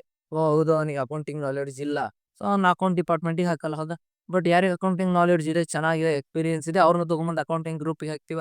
ಹಾಗಾಗಿ ಸರಿಯಾದ ವ್ಯಕ್ತಿಯನ್ನು ಪಡೆಯಲು ಕೂಡ ನಮಗೆ ಸಹಾಯ ಮಾಡುತ್ತೆ. ಹೌದಾ? ಸರಿಯಾದ ಸಮಯದಲ್ಲಿ ಉದ್ಯೋಗಿಗಳ ಲಭ್ಯತೆಯನ್ನು ಕೊಡುತ್ತೆ. ಅಂದ್ರೆ ಎಷ್ಟು ಜನ ಉದ್ಯೋಗಿಗಳಿದ್ದಾರೆ? ಹೌದಾ? ಇನ್ನು ನಾವೇನಾದ್ರು ಉದ್ಯೋಗಿಗಳ ಅಂದ್ರೆ ಮುಂಚೆನೆ ಈಗ ನಾವು ಉದ್ಯೋಗಗಳ ಬಗ್ಗೆ ಮುಂಚಿತವಾಗಿ ಪ್ಲಾನಿಂಗ್ ಮಾಡ್ತಾ ಇದೀವಿ ಅಂತ ಗೊತ್ತಾಗತ್ತೆ ನಮಗೆ. ಸೊ ಎಷ್ಟು ಜನ ಎಂಪ್ಲಾಯೀಸ್‌ಗಳಿದ್ದಾರೆ? ನಮಗೇನಾದ್ರು ಇನ್ನೂ ಎಂಪ್ಲಾಯೀಸ್‌ಗಳು ಬೇಕಾಗಿದ್ದಾರಾ? ನೀಡ್ ಇದ್ದಾರಾ? ಅಂತ ಹೇಳ್ಬಿಟ್ಟು ಆ ಟೈಮಲ್ಲಿ ಹಾಗಾಗಿ ಸರಿಯಾದ ಸಮಯದಲ್ಲಿ ಉದ್ಯೋಗಿಗಳ ಒಂದು ಲಭ್ಯತೆ ಅನ್ನುವಂಥದ್ದು ಇರತ್ತೆ ನಮಗೆ. ಹೌದಾ? ಭವಿಷ್ಯದ ಅಗತ್ಯಗಳನ್ನು ಅಂದಾಜು ಮಾಡುವುದು. ಇದರಿಂತ್ರ ಇನ್ನೂ ಒಂದೇನ್ ಇಂಪಾರ್ಟೆಂಟ್ ಗೊತ್ತಾಗುತ್ತಪ್ಪ ನಮಗೆ ಅಂತಂದ್ರೆ, ಸೊ ಭವಿಷ್ಯದಲ್ಲಿ ಯಾವ ರೀತಿ ಇರಬಹುದು? ಭವಿಷ್ಯದಲ್ಲಿ ನಮಗೆ ಏನೇನ್ ಅಗತ್ಯ ಬೀಳಬಹುದು? ಅವನ್ನು ಕೂಡ ನಾವೇನ್ ಮಾಡೋದು ಅಂದಾಜು ಮಾಡಬಹುದು. ಹೌದಾ? ಅಂದಾಜು ಮಾಡಿ, ಅದರಿಂತ್ರ ಭವಿಷ್ಯದ ಅಗತ್ಯಗಳನ್ನ ಅಂದಾಜು ಮಾಡಿ ನಾವು ಮುಂಚೆನೆ ಪ್ರಿಪೇರ್ ಆಗ್ಬೋದು ಅದಕ್ಕೆ ಅಂತ ಹೇಳ್ತಾರೆ. ಸೊ ನೇಮಕಾತಿ ವೆಚ್ಚವನ್ನ ಕಡಿಮೆ ಮಾಡುವುದು. ಹೌದಾ? ನಾವೀಗ ಸೊ ಫಾರ್ ಎಕ್ಸಾಂಪಲ್ ಎಲ್ಲಾ ಎಂಪ್ಲಾಯೀಸ್‌ಗಳು ಕೆಲಸ ಮಾಡ್ತಿದಾರೆ. ಸೊ ನನ್ನಲ್ಲಿ ಗೊತ್ತಾಗುತ್ತೆ ಎಷ್ಟು ಜನ ಇದ್ದಾರೆ, ಅವ್ರಿಗೆ ಏನ್ ಅಗತ್ಯ ಇದೆ. ಸೊ ಅವ್ರ ಬಗ್ಗೆ ಮುಂಚಿತವಾಗಿ ಪ್ಲಾನಿಂಗ್ ಮಾಡಿದೀವಿ ಅಂತ ಅಂದ್ರೆ ನೇಮಕಾತಿ ವೆಚ್ಚ ಕಡಿಮೆ ಆಗುತ್ತೆ. ಹೌದಾ? ಈ ಫಾರ್ ಎಕ್ಸಾಂಪಲ್ ಅಕೌಂಟಿಂಗ್ ಡಿಪಾರ್ಟ್ಮೆಂಟ್ ಅಲ್ಲಿ ಒಂದು 5 ಪೋಸ್ಟ್ ಖಾಲಿ ಇದಾವೆ. ಪ್ರೊಡಕ್ಷನ್ ಡಿಪಾರ್ಟ್ಮೆಂಟ್ ಅಲ್ಲಿ 2 ಪೋಸ್ಟ್ ಖಾಲಿ ಇದಾವೆ. ಹೌದಾ? 2 ಪೋಸ್ಟಿಗೆ ಬೇಕಾಗಿರುವಂತ ಯಾವ ರೀತಿ ನೇಮಕಾತಿ ರಿಕ್ರೂಟ್ಮೆಂಟ್ ಕಾಸ್ಟ್ ಅನ್ನ ನಾವು ಖರ್ಚು ಮಾಡ್ಬೇಕಂದ್ರೆ ಅಡ್ವರ್ಟೈಸ್ಮೆಂಟ್‌ಗಾಗಿರ್ಬೋದು, ಪಾಪ್ಯುಲಾರಿಟಿಗಳಿಗಾಗಿರ್ಬೋದು, ಅದಕ್ಕೆಲ್ಲ ಅಡ್ವರ್ಟೈಸ್ಮೆಂಟ್‌ಗಳಿಗೆ ಎಷ್ಟು ಖರ್ಚು ಮಾಡ್ಬೇಕು? ಈಗ ಫಾರ್ ಎಕ್ಸಾಂಪಲ್ ಪ್ರೊಡಕ್ಷನ್‌ಗೆ 2 ಇದಾವೆ. ಹೌದಾ? ಅಕೌಂಟಿಂಗಿಗೆ 5 ಇದಾವೆ. ಹಾಗಿದ್ದಾಗ ನಾವು ಅಕೌಂಟಿಂಗ್ ಅಡ್ವರ್ಟೈಸ್ಮೆಂಟಿಗೆ ಜಾಸ್ತಿ ಕೊಡ್ಬೇಕಾ? ಪ್ರೊಡಕ್ಷನ್‌ಗೆ ಜಾಸ್ತಿ ಕೊಡ್ಬೇಕಾ? ಅಕೌಂಟಿಂಗ್‌ಗೆ ಕೊಡ್ಬೇಕು. ಪ್ರೊಡಕ್ಷನ್‌ಗೆ ಕಡಿಮೆ ಕೊಡ್ಬೇಕು. ಹೌದಾ? ಈ ರೀತಿ ನೇಮಕಾತಿ ವೆಚ್ಚಗಳನ್ನು ಕೂಡ ಇದೇನ್ ಮಾಡುತ್ತೆ ಅಂದ್ರೆ ತುಂಬಾ ಕಡಿಮೆ ಮಾಡುತ್ತೆ ಅಂತ ಹೇಳ್ಬೋದು. ಹೌದಾ? ಸೊ ಉತ್ಪಾದಕತೆ ಹೆಚ್ಚಿಸುವುದು ಅಂದ್ರೆ ಇದರಿಂದ ನಾವು ಮುಂಚೆನೆ ಪ್ಲಾನ್ ಮಾಡೋದ್ರಿಂದ್ರ ನಮಗೆ ಎಷ್ಟು ಜನ ಇದಾರೆ ಅಂತ ಗೊತ್ತಾಗ್ತಾರ. ಎಷ್ಟು ಜನ ಇದಾರೆ ಅಂತ ಗೊತ್ತಾದಾಗ ನಾವೇನ್ ಮಾಡ್ತೀವಿ? ಸೊ ನಮ್ಮ ಒಂದು ಇನ್ನೂ ಇಷ್ಟು ಜನ ಬೇಕು ನಮಗೆ, ಇಷ್ಟು ಎಂಪ್ಲಾಯೀಸ್‌ಗಳ ಅವಶ್ಯಕತೆ ಇದೆ. ಅದರಿಂದ ನಮಗೇನಾಗುತ್ತೆ ಉತ್ಪಾದಕತೆ ಹೆಚ್ಚಾಗುತ್ತೆ. ಹೌದಾ? ಉದ್ಯೋಗಿಗಳ ಕೊರತೆ ತಪ್ಪಿಸುವುದು ಅಂತ ಹೇಳ್ತಾರೆ. ಉದ್ಯೋಗಿಗಳ ಕೊರತೆ ತಪ್ಪಿಸುವುದು ಅಂತಂದ್ರೆ ಫಾರ್ ಎಕ್ಸಾಂಪಲ್ ಈಗ ನಾವು ಪ್ಲಾನಿಂಗ್ ಮಾಡ್ತಾ ಇದೀವಿ. ಸೊ ಈ ಡಿಪಾರ್ಟ್ಮೆಂಟ್ ಅಲ್ಲಿ ನಮಗೆ 6 ಇರಬೇಕಾಗಿತ್ತು. ಸೊ ಈಗ ಪ್ರೆಸೆಂಟ್ 6 ಇದ್ದಾರೆ. ಬಟ್ ಯಾರು ಬೇಕಾದ್ರೂ ಬಿಡ್ಬೋದಲ್ವಾ? ಹಾಗಾಗಿ ನಾವೇನ್ ಮಾಡ್ತೀವಿ ಒಬ್ಬರನ್ನ ಎಕ್ಸ್ಟ್ರಾ ಕರ್ಕೊಳ್ಳುವಂಥದ್ದು. ಸೊ ಈ ರೀತಿ ಒಂದು ಸೇಫ್ಟಿ ಇದನ್ನ ಇಟ್ಕೊಳ್ಳುವಂಥದ್ದು. ಈ ರೀತಿ ಉದ್ಯೋಗಗಳ ಕೊರತೆ ಯಾವುದೇ ರೀತಿ ಉಂಟಾಗದೇ ಇರೋ ರೀತಿ ಈ ಹ್ಯೂಮನ್ ರಿಸೋರ್ಸ್ ಪ್ಲಾನಿಂಗ್ ಅನ್ನುವಂಥದ್ದು ಮಾಡ್ಕೊಡುತ್ತೆ. ಸೊ ಸಂಸ್ಥೆಯ ಗುರಿ ಸಾಧನೆಗೆ ಸಹಾಯ. ಸಂಸ್ಥೆಯ ಗುರಿ ಸಾಧನೆಗೆ ಸಹಾಯ ಅಂದ್ರೆ ಯಾವುದೇ ಒಂದು ಡಿಪಾರ್ಟ್ಮೆಂಟ್ ಅಲ್ಲೂ ಕೂಡ ಒಬ್ಬ ಎಂಪ್ಲಾಯಿ ಕಡಿಮೆ ಇರಬಾರ್ದು. ಹಾಗಾದಾಗ ಕಡಿಮೆ ಇತ್ತು ಅಂತಂದ್ರೆ ಆ ಒಂದು ಡಿಪಾರ್ಟ್ಮೆಂಟ್ ಇಂದ ಪರ್ಫಾರ್ಮೆನ್ಸ್ ಅಷ್ಟೇ ಕಡಿಮೆ ಬಂದ್ಬಿಡುತ್ತೆ. ಹಾಗಾಗಿ ಸಂಸ್ಥೆಯ ಗುರಿ ಸಾಧನೆಗೆ ಕೂಡ ಈ ಹ್ಯೂಮನ್ ರಿಸೋರ್ಸ್ ಪ್ಲಾನಿಂಗ್ ಅನ್ನುವಂಥದ್ದು ಸಹಾಯ ಮಾಡುತ್ತೆ ಅಂತ ಹೇಳ್ಬೋದು. ಹೌದಾ? ಸೊ ನೆಕ್ಸ್ಟ್ ಫಿಫ್ತ್ ಕ್ವೆಶ್ಚನ್ ನೋಡೋಣ. ಏನಿದೆಯಪ್ಪ ಫಿಫ್ತ್ ಕ್ವೆಶ್ಚನ್? ತರಬೇತಿಯ ಪ್ರಯೋಜನಗಳು ಮತ್ತು ಅನಾನುಕೂಲಗಳು. ಸರಿ, ಪ್ರಯೋಜನಗಳು ಮತ್ತು ಅನಾನುಕೂಲಗಳು. Advantages and disadvantages of training. ಓಕೆನಾ? ನಿಮ್ಗೆಲ್ಲರಿಗೂ ಗೊತ್ತಿದೆ ಟ್ರೈನಿಂಗ್ ಅಂದ್ರೆ ಏನು? ಹೌದಾ? ಫಾರ್ ಎಕ್ಸಾಂಪಲ್ ನಿಮಗೆ ಯಾವುದೋ ಒಂದು ಹೊಸ ವಿಷಯದ ಬಗ್ಗೆ ಮಾಹಿತಿ ಇಲ್ಲ. ಅದರ ಬಗ್ಗೆ ಮಾಹಿತಿಯನ್ನ ಕೊಡುವುದಕ್ಕೆ ಏನಂತ ಹೇಳ್ತಾರೆ? ಟ್ರೈನಿಂಗ್ ಅಂತ ಹೇಳ್ತಾರೆ. ಹೌದು, ಇದರ ಪ್ರಯೋಜನಗಳೇನಪ್ಪಾ? ಸೊ ನಾನಿಲ್ಲಿ ಜಸ್ಟ್ ಪಾಯಿಂಟ್ಸ್ ಅಷ್ಟೇ ಹೇಳಿದ್ದೀನಿ. ನೀವು ಮತ್ತೆ ಇದೇ ರೀತಿ ಪಾಯಿಂಟ್ಸ್ ಬರ್ದಿರಾ? ನಿಮಗೆ ಹೇಳ್ಕೊಟ್ಟಿದ್ದೀನಿ ನಾನು ಫಾರ್ಮ್ಯಾಟ್. ಇಂಟ್ರೊಡಕ್ಷನ್ ಆಗಿರ್ಬೋದು, ಮೀನಿಂಗ್ ಆಗಿರ್ಬೋದು, ಮೀನಿಂಗ್ ಅಲ್ಲಿ ಟ್ರೈನಿಂಗ್ ಅಂದ್ರೆ ಏನು ಅಂತ ಬರಿಬೇಕು. ಇಂಟ್ರೊಡಕ್ಷನ್ ಅಲ್ಲಿ ಟ್ರೈನಿಂಗ್ ಇದ್ರೆ ಸೊ ಈ ರೀತಿ ಟ್ರೈನಿಂಗ್ ಇದು ಅಂತ ಬರಿಬೇಕು. ನೆಕ್ಸ್ಟ್ ಕಂಟೆಂಟ್ ಪಾಯಿಂಟ್ಸ್ ಬರಿಬೇಕು. ಆಮೇಲೆ ಒಂದೊಂದೇ ಪಾಯಿಂಟ್ಸ್‌ಗಳನ್ನ ಎಕ್ಸ್‌ಪ್ಲನೇಷನ್ ಕೂಡ ಕೊಡ್ಬೇಕು. Last at the end of the day conclusion ಕೊಡ್ಬೇಕು ಎಂಡ್ ಆಫ್ ದ ಆನ್ಸರ್ ಅಲ್ಲಿ. ಸೊ ಈ ಒಂದು ಫಾರ್ಮ್ಯಾಟ್‌ನ ನೀವು ಯಾವತ್ತೂ ಕೂಡ ಮರಿಬಾರ್ದು. ಓಕೆನಾ? ಸೊ ನಾನು ಇದಕ್ಕಷ್ಟೇ ಅಲ್ಲ, ನೀವು ಎಂ.ಕಾಮ್‌ಗೆ ಹೋದ್ರೂ ಕೂಡ 15 ಮಾರ್ಕ್ಸ್‌ಗೆ ಇದೇ ಒಂದು ಆನ್ಸರ್ ಫಾರ್ಮೆಟಲ್ಲಿ ಆನ್ಸರ್ ಬರಿಬೇಕು. ಹೌದಾ? ಸೊ ತರಬೇತಿಯಿಂದ ಪ್ರಯೋಜನಗಳು ಏನಿದಾವೆ ನೋಡೋಣ. ಪ್ರಯೋಜನಗಳು ಏನಿದೆ? ಜ್ಞಾನವನ್ನು ಹೆಚ್ಚಿಸುತ್ತದೆ. ಜ್ಞಾನವನ್ನು ಹೆಚ್ಚಿಸುತ್ತದೆ. ಹೇಗೆ ಹೆಚ್ಚಿಸುತ್ತದೆ ಅಂತಂದ್ರೆ, ಸೊ ಈಗ ನನ್ನ ಒಬ್ಬ ಎಂಪ್ಲಾಯ್ ಆಗಿ ನಾನೊಂದು ಕಂಪ್ನಿಗೆ ಸೇರಿದ್ದೀನಿ. ನನಗೆ ಏನು ಕೊಟ್ಟಿದ್ದಾರೆ, ಅವರು ಸೇಲ್ಸ್ ಡಿಪಾರ್ಟ್ಮೆಂಟಲ್ಲಿ ಕೊಟ್ಟಿದ್ದಾರೆ. ಅಥವಾ ಫಾರ್ ಎಕ್ಸಾಂಪಲ್ ಅಕೌಂಟಿಂಗ್ ಡಿಪಾರ್ಟ್ಮೆಂಟ್ ಕೊಟ್ಟಿದ್ದಾರೆ ಅಂತ ಅನ್ಕೊಳ್ಳಿ. ಹೌದಾ? ನನಗೆ ಅಕೌಂಟಿಂಗ್ ಕೊಟ್ಟಿದಾಗ ನನಗೆ ಅಕೌಂಟಿಂಗ್ ಬಗ್ಗೆ ನಾಲೆಡ್ಜ್ ಸ್ವಲ್ಪ ಇದೆ, ಇನ್ನೊಂದು ಸ್ವಲ್ಪ ಇಲ್ಲ. ಬಟ್ ನನಗೆ ಅದೇ ಟ್ರೈನಿಂಗ್ ಕೊಟ್ರು ಅವ್ರು, ಅಕೌಂಟಿಂಗಲ್ಲಿ ನಿಮಗೆ ಈ ರೀತಿ ಕೆಲಸ ಇರುತ್ತೆ, ಈ ರೀತಿ ಮಾಡಬೇಕು, ನಮ್ಮ ಒಂದು ಸಿಸ್ಟಮ್ ಈ ರೀತಿ ಇದೆ ಅಂತ ಕೊಟ್ರು ಅಂದ್ರೆ, ನಮಗೇನಾಗುತ್ತೆ ಆ ಟೈಮಲ್ಲಿ ಅದರ ಬಗ್ಗೆ ಬೇಕಾಗಿರುವಂಥ ನಾಲೆಡ್ಜ್ ಇನ್ನೂ ಜಾಸ್ತಿ ಆಗುತ್ತೆ. ಹೌದಾ? ಜ್ಞಾನವನ್ನು ಹೆಚ್ಚಿಸುತ್ತದೆ. ಕೌಶಲ್ಯ ಅಭಿವೃದ್ಧಿಪಡಿಸುತ್ತದೆ. ಕೌಶಲ್ಯ ಅಭಿವೃದ್ಧಿಪಡಿಸುತ್ತದೆ ಅಂದ್ರೆ ಏನ್ ಮಾಡುತ್ತೆ? ಸೊ ನಮ್ಮಲ್ಲಿರುವಂತಹ ಸ್ಕಿಲ್ಸ್‌ಗಳು, ಇನ್ನೂ ಸ್ಕಿಲ್ಸ್‌ಗಳನ್ನ ಡೆವಲಪ್‌ಮೆಂಟ್ ಮಾಡುತ್ತೆ. ಸೊ ಆತ್ಮವಿಶ್ವಾಸವನ್ನು ಹೆಚ್ಚಿಸುತ್ತದೆ ಅಂತ ಹೇಳಿದೆ.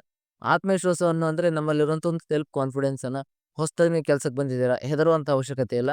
ನಿಮ್ಮ ಕೆಲಸ ಇದು, ನೀವಿಷ್ಟು ಮಾಡ್ಕೊಂತ ಹೋದ್ರೆ ಸಾಕು ಅಂತ ಹೇಳ್ಕೊಡೋದ್ರಿಂತ ನಮ್ಮಲ್ಲಿರುವಂಥ ಒಂದು ಆತ್ಮವಿಶ್ವಾಸ ಅನ್ನೋಂಥದ್ದು ಏನಾಗುತ್ತೆ? ಜಾಸ್ತಿ ಆಗುತ್ತೆ ಅಂತ ಹೇಳ್ತಾರೆ. ಹೌದಾ? ಸೊ ನೆಕ್ಸ್ಟ್ ಏನಾಗುತ್ತೆ? ಉತ್ಪಾದಕತೆಯನ್ನು ಕೂಡ ಹೆಚ್ಚಿಸುತ್ತದೆ.